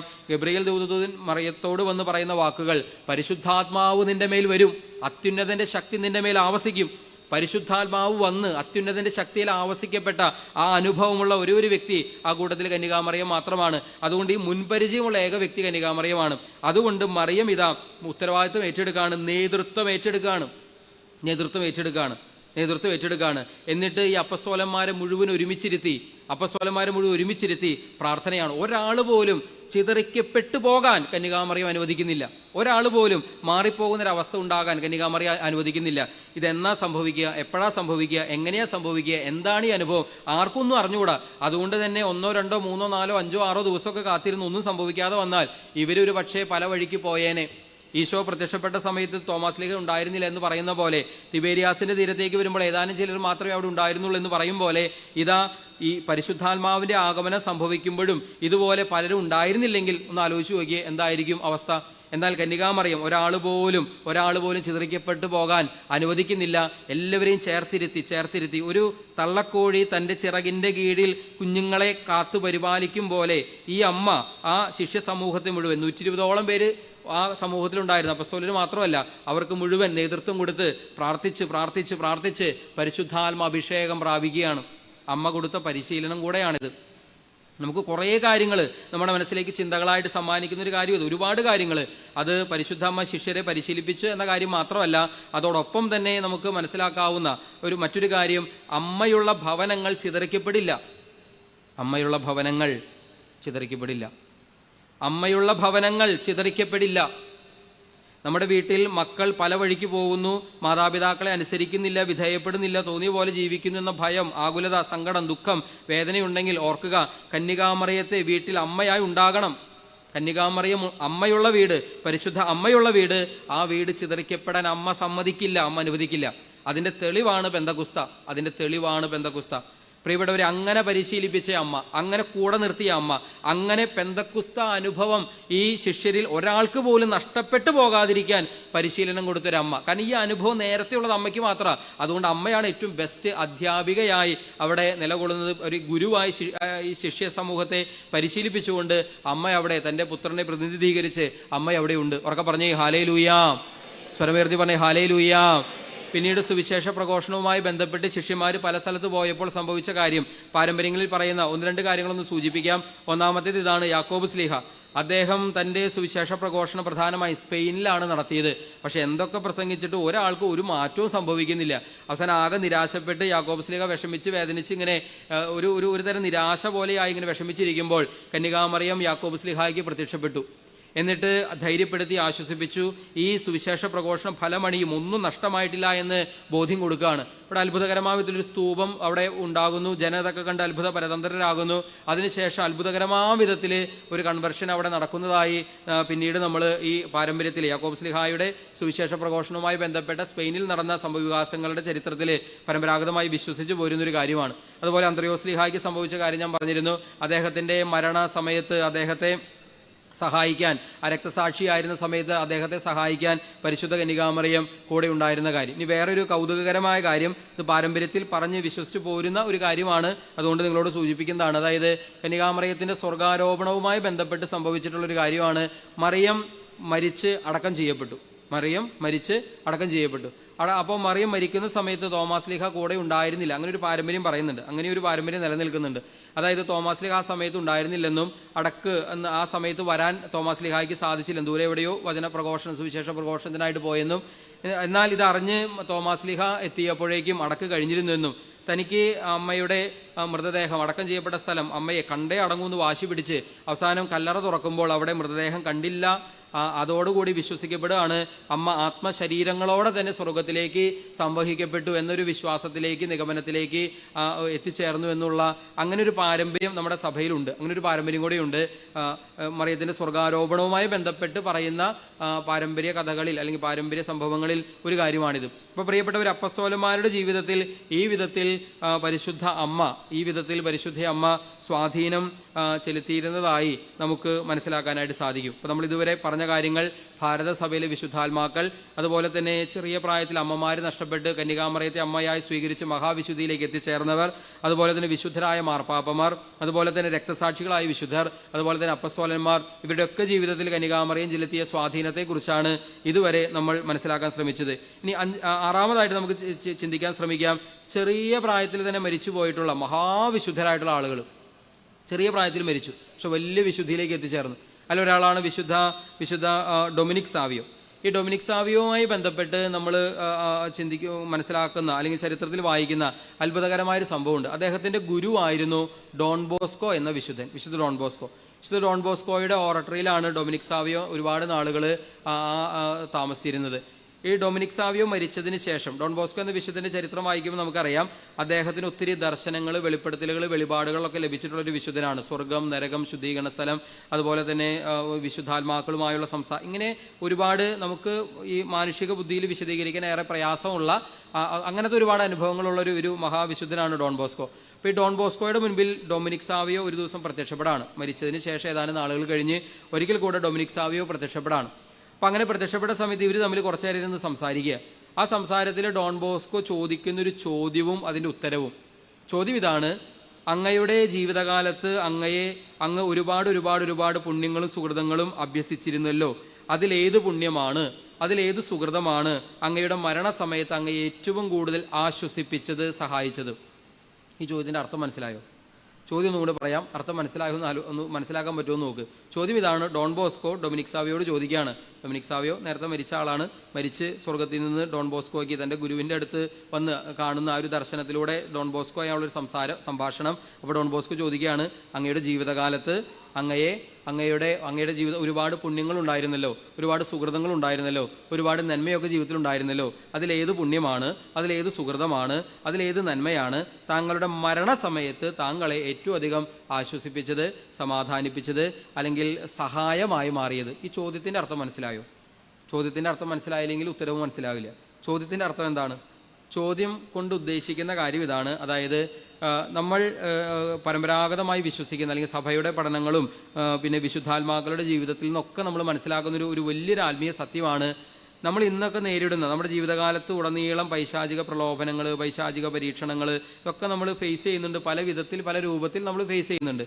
അതാ ഏറ്റവും നരകം അതിൻ്റെ മുഴുവൻ ശക്തിയും എടുത്ത് നമ്മളെ പ്രലോഭിപ്പിക്കാൻ വരുന്ന അല്ലെങ്കിൽ ഉപദ്രവിക്കാൻ വരുന്ന ഒരു സമയം ഏതാണെന്നറിയാവോ? അത് ഏത് സമയത്താ? നരകം അതിൻ്റെ സർവ്വശക്തിയും എടുത്ത്, നരകം അതിൻ്റെ സർവ്വ ആയുധങ്ങളും ഉപയോഗിച്ച് നമ്മളെ ആക്രമിക്കാൻ എന്ന് പറഞ്ഞാൽ നമ്മളെ പ്രലോഭിപ്പിക്കാൻ, നിരാശയിലേക്ക് നയിക്കാൻ നമ്മുടെ അടുത്തേക്ക് വരുന്ന സമയം ഏതാണെന്നറിയാവോ? മരണസമയമാണ്. എന്താ അതിൻ്റെ കാരണം? പിശാചിൻ്റെ അവസാനത്തെ അവസരം. ഈ സമയത്ത് ഈ വ്യക്തി നിരാശയിലാണെങ്കിൽ, ഈ സമയത്ത് മരിക്കുന്ന സമയത്ത് ഈ വ്യക്തി നിരാശയിലും സങ്കടത്തിലും ദുഃഖത്തിലും തമ്പുരാനെ ആശ്രയിക്കാതെ, കർത്താവിൻ്റെ നാമം വിളിക്കാതെ അങ്ങനെ മരിക്കുകയാണെങ്കിൽ, ആ പാപാവസ്ഥയിൽ മരിക്കുകയാണെങ്കിൽ, അനുദപിക്കാതെ മരിക്കുകയാണെങ്കിൽ ആത്മാവിനെ എന്നേക്കുമായി പിശാചിന് സ്വന്തമാക്കാം. എന്നേക്കുമായി. ജീവിതകാലത്ത് ഒരു വ്യക്തി എത്ര വലിയ മാരകപാപം ചെയ്താലും ആ വ്യക്തി പിന്നീട് അനുദപിക്കുകയാണെങ്കിൽ ആൾ വീണ്ടും സ്വർഗത്തിൻ്റെ അവകാശിയായിട്ട് മാറാം. ഒരു പാപം ചെയ്യുമ്പോൾ നമ്മൾ നരകത്തിൻ്റെ അവകാശിയാകുന്നു, പക്ഷെ അനുദപിച്ച് കുമ്പസാരിച്ച് കഴിയുമ്പോൾ നമ്മൾ വീണ്ടും സ്വർഗത്തിൻ്റെ അവകാശികളായിട്ട് മാറുന്നു. അപ്പോൾ അതുകൊണ്ട് തന്നെ ജീവിതകാലത്ത് പിശാചിൻ്റെ പല പ്രവർത്തനങ്ങളും ഒരു വ്യക്തിയെ പാപം ചെയ്യിക്കുന്ന കാര്യത്തിൽ പിശാച് പലപ്പോഴും വിജയിക്കാറുണ്ടെങ്കിലും വ്യക്തി അനുദപിച്ച് കുമ്പസാരിച്ച് പാപമോചനം സ്വീകരിച്ചു കഴിയുമ്പോൾ പിശാച് വീണ്ടും പരാജയപ്പെടാണ്. എന്നാൽ ഇത് പിശാചിന് ലാസ്റ്റ് ചാൻസ്. എന്ത്? മരണസമയത്ത് ഒരു വ്യക്തി മരിക്കുന്ന സമയത്ത് നിരാശയിൽ മരിക്കാൻ, അനുദപിക്കാതെ മരിക്കാൻ, അഥവാ അല്ലെങ്കിൽ ഒരു പശ്ചാത്താപം ഇല്ലാതെ മരിക്കാൻ, യേശുനാമം വിളിക്കാതെ മരിക്കാൻ, അങ്ങനെ അതിനുവേണ്ടി സർവ്വശക്തി ഉപയോഗിക്കുന്ന നരകം അതിൻ്റെ എല്ലാ ആയുധങ്ങളുമായി നമ്മളെ സമീപിക്കുന്ന നിമിഷമാണ് മരണനിമിഷം. അതുകൊണ്ട് മരണനിമിഷത്തിൽ നമുക്ക് ഹെൽപ്പ് ചെയ്യാൻ, നമ്മളെ സഹായിക്കാൻ ജീവിതകാലത്തെ പുണ്യങ്ങളും സുഹൃതങ്ങളും നമ്മളെ സഹായിക്കും. ജീവിതകാലത്തെ പുണ്യങ്ങളും സുഹൃതങ്ങളും ചിലപ്പോഴെങ്കിലും നമ്മളിങ്ങനെ ചിന്തിക്കാറുണ്ട്. ദൈവത്തിൻ്റെ അനന്ത കരുണയെക്കുറിച്ചൊക്കെ പറയുമ്പോൾ കേൾക്കുമ്പോൾ നമ്മൾ തിരിച്ചറിഞ്ഞിട്ടുള്ളൊരു കാര്യമാണ്, എത്രയൊക്കെ മാരകപാപം ചെയ്ത വ്യക്തിയാണെങ്കിലും, എത്രയൊക്കെ മാരകപാപം ആയിരക്കണക്കിന്, പതിനായിരക്കണക്കിന്, ലക്ഷോപലക്ഷം തവണ ചെയ്ത വ്യക്തിയാണെങ്കിലും മരിക്കുന്ന നിമിഷം ആത്മാർത്ഥമായിട്ട് അനുദപിച്ച് ഈശോ എന്ന് വിളിച്ചാൽ, ആത്മാർത്ഥമായ ഒരു പശ്ചാത്താപം അനുതാപ വ്യക്തിക്ക് ഉണ്ടെങ്കിൽ ആ നിമിഷം കർത്താവ് സകലതും പൊറുക്കാനും ക്ഷമിക്കാനും തയ്യാറാണ്. ആ നിത്യനാശത്തിൽ നിന്ന്, നിത്യനരകത്തിൽ നിന്ന് വ്യക്തിക്ക് മോചനം കിട്ടുമെന്നുള്ള ദൈവകരുണയെക്കുറിച്ചൊക്കെ നമ്മൾ പ്രസംഗിക്കുമ്പോൾ നമ്മൾ പറയാറുള്ളൊരു കാര്യമാണ്, നമ്മൾ കേട്ടിട്ടുള്ളൊരു കാര്യമാണ്, നമ്മൾ വിശ്വസിക്കുന്ന കാര്യമാണ്, സത്യമാണ്. എത്ര വലിയ പാപിയാണെങ്കിലും, എത്ര ഭീകരമായ പാപങ്ങൾ ചെയ്തിട്ടുണ്ടെങ്കിലും മരിക്കുന്ന നിമിഷത്തിലെങ്കിലും, മരണനിമിഷം വരെ അവസരമുണ്ട്, മരിക്കുന്ന നിമിഷത്തിലെങ്കിലും അനുദപിക്കാൻ തയ്യാറായാൽ, പശ്ചാത്തപിക്കാൻ തയ്യാറായാൽ, പാപങ്ങൾ ഏറ്റുപറയാൻ തയ്യാറായാൽ, അല്ലെങ്കിൽ ഈശോയുടെ നാമം വിളിക്കാൻ തയ്യാറായാൽ, അനുതാപത്തോടെ വിളിക്കാൻ തയ്യാറായാൽ ആ വ്യക്തിയുടെ പാപത്തിൽ നിന്ന് ഈശോ ആളെ മോചിപ്പിക്കുകയും ആ വ്യക്തിക്ക് നിത്യശിക്ഷയിൽ നിന്ന് മോചനം, ഒരുപക്ഷെ കുറേ നാൾ ശുദ്ധീകരിക്കപ്പെടേണ്ട ശുദ്ധീകരണ അവസ്ഥയിലേക്ക്, ശുദ്ധീകരണ സ്ഥലത്തേക്ക് പോകേണ്ടി വന്നാലും വ്യക്തിയുടെ ആത്മാവ് നിത്യനാശത്തിൽ പോകില്ല എന്നുള്ള വിശ്വാസം, അല്ലെങ്കിൽ ദൈവത്തിൻ്റെ കരുണയെക്കുറിച്ച് ഉള്ള ആഴമായൊരു ബോധ്യം, വിശ്വാസമാണത്. സത്യമാണ് താനും. എന്നാൽ പ്രിയപ്പെട്ടവരെ, ഒരു കാര്യം നമ്മൾ ഓർക്കണം. അങ്ങനെ വിചാരിച്ച് അങ്ങനെയാണെങ്കിൽ പിന്നെ മരണം വരെ നമ്മൾ എങ്ങനെ വേണമെങ്കിലും ജീവിക്കാലോ, ഏത് വിധത്തിലും ജീവിക്കാലോ, എന്നിട്ട് മരിക്കണ സമയത്ത് യേശുനാമം വിളിച്ചാൽ പോരെ, ഒന്ന് അനുദപിച്ചാൽ പോരെ, അങ്ങനെ ചിന്തിക്കുന്നവരുണ്ടെങ്കിൽ അവർക്കുള്ള ഉത്തരം പറയാൻ വേണ്ടിയിട്ടാണ് ഇത്രയും വിശദീകരിച്ചത്. അതായത് ജീവിതകാലം മുഴുവൻ പാപത്തിൽ ജീവിക്കുക എന്ന് പറഞ്ഞതിൻ്റെ അർത്ഥം ജീവിതകാലം മുഴുവൻ പിശാചിൻ്റെ സ്വരവും കേട്ട് ജീവിക്കുക എന്നാണ് അർത്ഥം. പാപം ചെയ്യാനുള്ള പിശാചിൻ്റെ പ്രേരണകൾ മാത്രമേ കേൾക്കുന്നുള്ളൂ, പ്രചോദനങ്ങൾ മാത്രമേ കേൾക്കുന്നുള്ളൂ. മറുവശത്ത് ദൈവാത്മാവിൻ്റെ പ്രേരണകളും പ്രചോദനങ്ങളും അതിങ്ങനെ കേൾക്കാതെ അവസാനം ആ കാത് അടഞ്ഞ വിധത്തിൽ നമ്മുടെ പോകും. നമ്മുടെ ഈ ആന്തരിക ഇന്ദ്രിയങ്ങൾ അടഞ്ഞു പോകുന്ന, ആന്തരിക കാതുകൾ അടഞ്ഞു പോകുന്നൊരവസ്ഥ വരും. പരിശുദ്ധാത്മ സ്വരം കേൾക്കാത്ത അവസ്ഥയിലേക്ക് വരും. അപ്പോൾ ജീവിതകാലം മുഴുവൻ പാപത്തിൽ ജീവിക്കുക എന്ന് പറഞ്ഞാൽ ജീവിതകാലം മുഴുവൻ പിശാചിൻ്റെ സ്വരവും കേട്ട് ജീവിക്കുക എന്നാണ് അതിൻ്റെ മറ്റൊരർത്ഥം. എന്താ സംഭവിക്കുക? മരണസമയത്ത് ഈ വ്യക്തിക്ക് അനുദപിക്കുക സാധ്യമല്ലാതെ വരും. സാധാരണഗതിയിൽ സംഭവിക്കുന്ന കാര്യം പറഞ്ഞു. സാധാരണഗതിയിൽ മരണസമയത്ത് ഈ വ്യക്തിക്ക് അനുതാപം അസാധ്യമായിട്ട്. കാരണം പിശാചിൻ്റെ സ്വരം മാത്രമേ കേൾക്കുകയുള്ളൂ. പിശാചിനെ മാത്രമേ ചിലപ്പോൾ കൺമുൻപിൽ കാണുകയും ചെയ്യും. ചിലരൊക്കെ അങ്ങനെ മരണക്കിടക്കയിൽ വെച്ച് ചിലരുടെയൊക്കെ ജീവിതത്തിൽ സംഭവിക്കുന്ന കൺമുൻപിൽ ഇങ്ങനെ പൈശാചിക ഭാവങ്ങളും പൈശാചിക രൂപങ്ങളും കാണുകയും ഭയപ്പെടുകയും അലറുകയും നിലവിളിക്കുകയും അങ്ങനത്തെയൊക്കെ ചിലപ്പോൾ നമ്മുടെ തന്നെ കൂട്ടത്തിൽ നിന്നൊക്കെ മരിച്ചുപോയ ചിലരുടെയൊക്കെ ജീവിതത്തിൽ ചിലപ്പോൾ നമ്മൾ കണ്ടിട്ടുണ്ടാവും. അതിന് മനഃശാസ്ത്രപരമായി ചിലരെങ്കിലും ഹാലൂസിനേഷൻ, ഇല്ലൂഷൻ, മായാക്കാഴ്ച എന്നൊക്കെ പറഞ്ഞ് ചിലപ്പോൾ പറയാറുണ്ടെങ്കിലും എല്ലാം അങ്ങനെ ഹാലൂസിനേഷൻ, ഇല്ലൂഷനും മായാക്കാഴ്ചകളും അല്ല. ചിലതൊക്കെ ഈ മരണത്തോടടുത്ത നിമിഷങ്ങളിൽ ചിലർക്ക് ഇത് കാണാൻ പറ്റുന്നുണ്ട്. ചിലരുടെയെങ്കിലും കാര്യത്തിൽ, എല്ലാം അങ്ങനെയാണെന്നൊന്നും എനിക്കറിയില്ല, പക്ഷേ ചിലരുടെയെങ്കിലും കാര്യത്തിൽ. കാരണം ഇതൊരു ആത്മീയ സത്യമാണ്. നരകം അതിൻ്റെ സർവ്വശക്തിയോടും കൂടെ നമ്മളെ ആക്രമിക്കാനും ഉപദ്രവിക്കാനും വരുന്ന സമയമാണ് മരണസമയം. അപ്പോൾ ഈ സമയത്ത് ജീവിതകാലത്ത് നമ്മൾ പരിശീലിച്ച പുണ്യങ്ങൾ, ജീവിതകാലത്ത് നമ്മുടെ സുഹൃതങ്ങൾ, നന്മകൾ, ഇതെല്ലാം നമ്മളെ മരണസമയത്ത് നമുക്ക് സഹായമായി, ആയുധമായി, പിശാചിനെതിരെയുള്ള ആയുധമായിട്ട് കൂടെ ഉണ്ടാവും. ഈ അർത്ഥത്തിലാണ് ഈ ഡോൺ ബോസ്കോ ഈ ഒരു ആശയം മനസ്സിൽ വെച്ചിട്ടാണ് ഡോൺ ബോസ്കോ ഡൊമിനിക് സാവിയോട് ചോദിക്കുന്നത്, ജീവിതകാലത്ത് ഒരുപാട് പുണ്യങ്ങൾ ഉണ്ടായിരുന്നല്ലോ, ഒരുപാട് സുഹൃതങ്ങൾ ഉണ്ടായിരുന്നല്ലോ, അതിലേത് പുണ്യമാണ്, ഏത് സുഹൃതമാണ് മരണസമയത്ത് താങ്കളെ ഏറ്റവും കൂടുതൽ ആശ്വസിപ്പിച്ചത്, ഏറ്റവും കൂടുതൽ സഹായമായിട്ട് തീർന്നത്? അപ്പോൾ ഡൊമിനിക് സാവിയോ തിരിച്ചു ചോദിക്കുക, അങ്ങ് എന്ത് വിചാരിക്കുന്നു, അങ്ങയുടെ ഒരു അഭിപ്രായം ഒന്ന് പറയാവോ? അപ്പോൾ ഡോൺ ബോസ്കോ ഉടനെ പറഞ്ഞു, താങ്കളുടെ ശുദ്ധത എന്ന പുണ്യമാണോ, ശുദ്ധത. അപ്പോൾ ഡൊമിനിക് സാവിയോ പറഞ്ഞു, തീർച്ചയായിട്ടും അതിനെ സഹായിച്ചിട്ടുണ്ട്, പക്ഷെ അതിനേക്കാൾ ഉപരി വേറൊരു കാര്യമുണ്ട്. താങ്കളുടെ നിർമ്മല മനസാക്ഷിയാണോ, താങ്കളുടെ വിശ്വാസമാണോ, താങ്കളിലെ പ്രത്യാശയാണോ? ഇങ്ങനെ ഓരോന്ന് ചോദിക്കുമ്പോൾ ഡൊമിനിക് സാവിയോ പറയും, തീർച്ചയായിട്ടും അതിനെ സഹായിച്ചിട്ടുണ്ട്, പക്ഷെ അതിനേക്കാൾ ഉപരി വേറൊരു കാര്യമുണ്ട്. അവസാനം ഡോൺ ബോസ്കോ പറഞ്ഞു, ഇനി താങ്കൾ തന്നെ പറ, എന്താണ് താങ്കളെ ഏറ്റവും കൂടുതൽ സഹായിച്ചത്? ഇപ്പോൾ ഡൊമിനിക് സാവിയോ കൊടുത്ത ഉത്തരം മറുപടി ഇതായിരുന്നു, കനിവുള്ള, അനുകമ്പയുള്ള, അലിവുള്ള, സ്നേഹമുള്ള, കരുണയുള്ള ഒരമ്മയുടെ സാന്നിധ്യം, പരിശുദ്ധ കന്യകാമറിയത്തിൻ്റെ സാന്നിധ്യം, അതാണ് മരണസമയത്ത് മറ്റേതൊരു പുണ്യത്തെക്കാളും കൂടുതലായി എന്നെ സഹായിച്ചത്, എന്നെ ആശ്വസിപ്പിച്ചത്, എന്നെ ശക്തിപ്പെടുത്തിയത്. കരുണയുള്ള, അനുകമ്പയുള്ള, അലിവുള്ള ഒരമ്മയുടെ സാന്നിധ്യം, പരിശുദ്ധ കന്യകാമറിയത്തിൻ്റെ സാന്നിധ്യം, അതാണ് മറ്റേതൊരു പുണ്യത്തെക്കാളും ഉപരി, മറ്റേതൊരു സുഹൃത്തത്തെക്കാളും ഉപരി എൻ്റെ മരണസമയത്ത് എന്നെ ആശ്വസിപ്പിച്ചത്, എന്നെ സമാധാനിപ്പിച്ചത്, എന്നെ സംരക്ഷിച്ചത്. ഉറക്കെ പറഞ്ഞേ ഹല്ലേലൂയാ, ഹല്ലേലൂയാ, ഹല്ലേലൂയാ. നമ്മൾ ഈ മരണസമയത്ത് അമ്മയുടെ സഹായം കിട്ടാൻ വേണ്ടി നമ്മൾ എന്നും പ്രാർത്ഥിക്കാറുണ്ട്. എവിടെയാ പ്രാർത്ഥിക്കാറ്? ജപമാലയിൽ നമ്മൾ പ്രാർത്ഥിക്കാറുണ്ട്. എന്താണ് ആ പ്രാർത്ഥന? പരിശുദ്ധ മറിയമേ തമ്പുരാൻ്റെ അമ്മേ, പാപികളായ ഞങ്ങൾക്ക് വേണ്ടി ഇപ്പോഴും ഞങ്ങളുടെ മരണസമയത്തും. ഇത് ആലോചിച്ചിട്ട് തന്നെയാണോ പ്രാർത്ഥിക്കാറ്? ഇത് മനസ്സിൽ ചിന്ത വേണം. മരണസമയത്ത് ലഭിക്കുന്ന അമ്മയുടെ സഹായം, മരണസമയത്ത് ലഭിക്കുന്ന, നമുക്ക് സഹായം ആവശ്യമാണെന്നേ, നമ്മൾ സഹായം ആവശ്യമുള്ളവരാണ്. ഇപ്പോഴും ഞങ്ങളുടെ മരണസമയത്ത് സഹായിക്കാനുള്ളൊരമ്മ, കൂടെ നിൽക്കുന്നൊരമ്മ. ജീവിതകാലത്ത് അമ്മയുടെ കൈ പിടിക്കണം, എന്നാലേ ഈ അമ്മയുടെ സഹായം മരണസമയത്ത് മനസ്സിലാകുള്ളൂ, അല്ലെങ്കിൽ മനസ്സിലാകില്ല. ഞാൻ നേരത്തെ പറഞ്ഞില്ലേ, ജീവിതകാലം മുഴുവൻ നമ്മൾ പിശാചിൻ്റെ സ്വരവും കേട്ട് ജീവിച്ചാൽ മരണസമയത്തും ആ സ്വരമേ കേൾക്കാൻ പറ്റൂ. നമ്മൾ അങ്ങനെയാണ് നമ്മുടെ ഇന്ദ്രിയം ട്യൂൺ ചെയ്യപ്പെട്ടിരിക്കുന്നത്. എങ്ങനെ ട്യൂൺ ചെയ്ത് വെച്ചിരിക്കണോ അതേ കിട്ടുള്ളൂ. നമ്മൾ പരിശുദ്ധാത്മാവിൻ്റെ പ്രേരണകൾക്ക് നിരന്തരം വിധേയപ്പെടുന്നവരാണെങ്കിൽ പരിശുദ്ധാത്മ പ്രചോദനങ്ങൾ മരണസമയത്തും തിരിച്ചറിയാം. നേരെ മറിച്ച് പിശാചിൻ്റെ പ്രേരണകൾക്ക് നിരന്തരം കീഴ്പ്പെടുന്ന ഒരാളാണെങ്കിൽ മരണസമയത്ത് നമ്മൾ അതുവരെ ട്യൂൺ ചെയ്യപ്പെട്ടത് അതായതുകൊണ്ട് മിക്കവാറും അതേ കേൾക്കാൻ പറ്റൂ. ഉറക്കെ പറഞ്ഞേ ഹല്ലേലൂയാ, ഉച്ചത്തിൽ പറഞ്ഞേ ഹല്ലേലൂയാ, സ്വരമുയർത്തി പറഞ്ഞേ ഹല്ലേലൂയാ, ഉച്ചത്തിൽ പറഞ്ഞേ ഹല്ലേലൂയാ. മരണസമയത്ത് സഹായം ലഭിച്ച വിശുദ്ധരുടെ ജീവിതങ്ങളൊക്കെ പരിശോധിക്കുമ്പോൾ വിശുദ്ധരുടെ മരണം കണ്ണാലെ കണ്ടിട്ടുള്ള, നേരിട്ട് കൂടെ നിന്നിട്ടുള്ള വ്യക്തികൾ സാക്ഷ്യപ്പെടുന്നതനുസരിച്ച് അങ്ങനെ കുറേ വിശുദ്ധർ, പരിശുദ്ധ അമ്മയുടെ പ്രത്യേക സഹായം ലഭിച്ച വിശുദ്ധരാണ് വിശുദ്ധ മാർട്ടിൻ ഡി പോറസ്, വിശുദ്ധ റീത്ത പുണ്യവതി, വിശുദ്ധ ഫിലിപ്പിനേരി, വിശുദ്ധ അന്തോണീസ്, വിശുദ്ധ വെറീനി പുണ്യവതി, വാഴ്ത്തപ്പെട്ട എലിസബത്ത്, അതുപോലെ തന്നെ ഞാൻ നേരത്തെ വിശുദ്ധ അന്ത്രയോസിനെ കുറിച്ച് പറഞ്ഞു, വിശുദ്ധ അന്ത്രയോസ്. ഇങ്ങനെ വിശുദ്ധാത്മാക്കളുടെ മരണം അടുത്ത് നിന്ന് കണ്ട, അവരെ അടുത്ത് ആ അവസാന സമയത്ത് അവരുടെ കൂടെ ഉണ്ടായിരുന്ന, അങ്ങനെ കാണാൻ സാധിച്ചിട്ടുള്ള അനേകം വ്യക്തികൾ സാക്ഷ്യപ്പെടുത്തിയിട്ടുള്ള കാര്യമാണ് പരിശുദ്ധ അമ്മ ഈ പുണ്യാത്മാക്കൾക്കൊക്കെ മരണസമയത്ത് ഒരു ആശ്വാസമായി സമാധാനമായി കൂടെ ഉണ്ടായിരുന്നു. അതുകൊണ്ട് തന്നെ അങ്ങനെയുള്ളവരൊക്കെ വളരെ വളരെ എന്താ പറയുക, ഒരു സംതൃപ്തിയോടും സന്തോഷത്തോടും മരണത്തെ ആ ഭയമോ ആകുലതയോ ഉത്കണ്ഠയോ ഒന്നുമില്ലാതെ പുഞ്ചിരിയോടുകൂടെ മരണത്തിൻ്റെ വാതിൽ കടന്ന് കർത്താവിൻ്റെ സന്നിധിയിലേക്ക് പോകാൻ അവർക്ക് സാധിക്കുന്നതിൻ്റെ കാര്യം അതാണ്. മരണത്തെ ഭയമില്ല. മരണം വെറും ഒരു വാതിലായിട്ടേ കണക്കാക്കുന്നുള്ളൂ. അതായത് നമ്മൾ ഈ ഹോളിലേക്ക് കടക്കാൻ ഏതെങ്കിലും ഒരു വാതിൽ ഉപയോഗിക്കണം. ഇതുപോലെ ലക്ഷ്യമായ സ്വർഗത്തിൽ എത്തിച്ചേരാൻ ഒരു വാതിൽ, ആ വാതിൽ മാത്രമാണ് മരണം. കാരണം അങ്ങനെ കാണാൻ സാധിക്കണമെങ്കിൽ ഈ അമ്മ പരിശുദ്ധ കന്യകാമറിയത്തിൻ്റെ ഒരു പ്രസൻസ്, സഹായം, സാന്നിധ്യം അതുകൂടെ ഉണ്ടെങ്കിൽ അത് ഏറെ നമ്മളെ സഹായിക്കുന്ന, തുണയ്ക്കുന്ന ഒരു യാഥാർത്ഥ്യമാണ്. ഉറക്കെ പറഞ്ഞേ ഹാലേ ലൂയാ. ഉച്ചത്തിൽ പറഞ്ഞേ ഹാലേ ലൂയാ. സ്വരമേർത്തി പറഞ്ഞേ ഹാലേ ലൂയാ, ഹാലേ ലൂയാ. ഇനി പണ്ഡിതനായ മറ്റൊരു വിശുദ്ധനെ കുറിച്ചുകൂടെ ഒന്ന് കേൾക്കാം. മറ്റൊരു വിശുദ്ധ, അദ്ദേഹത്തിൻ്റെ പേര് അൽഫോൻസ് ലിഗോരി എന്നാണ്. അൽഫോൻസ് ലിഗോരി, വിശുദ്ധ അൽഫോൻസ് ലിഗോരി. അദ്ദേഹം ഒരു അഭിഭാഷകനായിരുന്നു, വക്കീലായിരുന്നു. 21-ാമത്തെ വയസ്സിൽ കോടതിയിൽ വാദം ആരംഭിച്ച ഒരു മനുഷ്യൻ, വാദിച്ച് ഒരു കേസിലും തോൽക്കാത്ത മനുഷ്യൻ, അതുപോലെ വാക്ചാതുര്യമുള്ള, പാണ്ഡിത്യമുള്ള, അറിവുള്ള, അത്രയും ആഴത്തിൽ കേസ് പഠിക്കാതെ പോയി അവിടെ അവതരിപ്പിക്കില്ല. അങ്ങനെ ചെറിയ ആ പ്രായത്തിൽ തന്നെ അദ്ദേഹം വളരെ പ്രസിദ്ധനായി, ഫേമസ് ആയി. പക്ഷെ ഒരു കേസ് തോറ്റു. ആ തോൽവി അദ്ദേഹത്തെ വല്ലാതെ മനസ്സിന് ആഘാതം ഉണ്ടാക്കിയൊരു കാര്യമാണ്. അങ്ങനെ വിഷമിച്ച് സങ്കടപ്പെട്ടിരിക്കുന്ന സമയത്ത് മാതാവിൻ്റെ തിരുസ്വരൂപത്തിന് മുൻപിൽ നിന്ന് പ്രാർത്ഥിക്കുമ്പോൾ ഒരു സ്വരം ഇങ്ങനെ കേൾക്കാണ്, ഇത്രയും നാൾ നീ മനുഷ്യർക്ക് വേണ്ടി വാദിച്ചില്ലേ, ഇനി എൻ്റെ മകന് വേണ്ടി നീ ഒന്ന് വാദിക്ക്.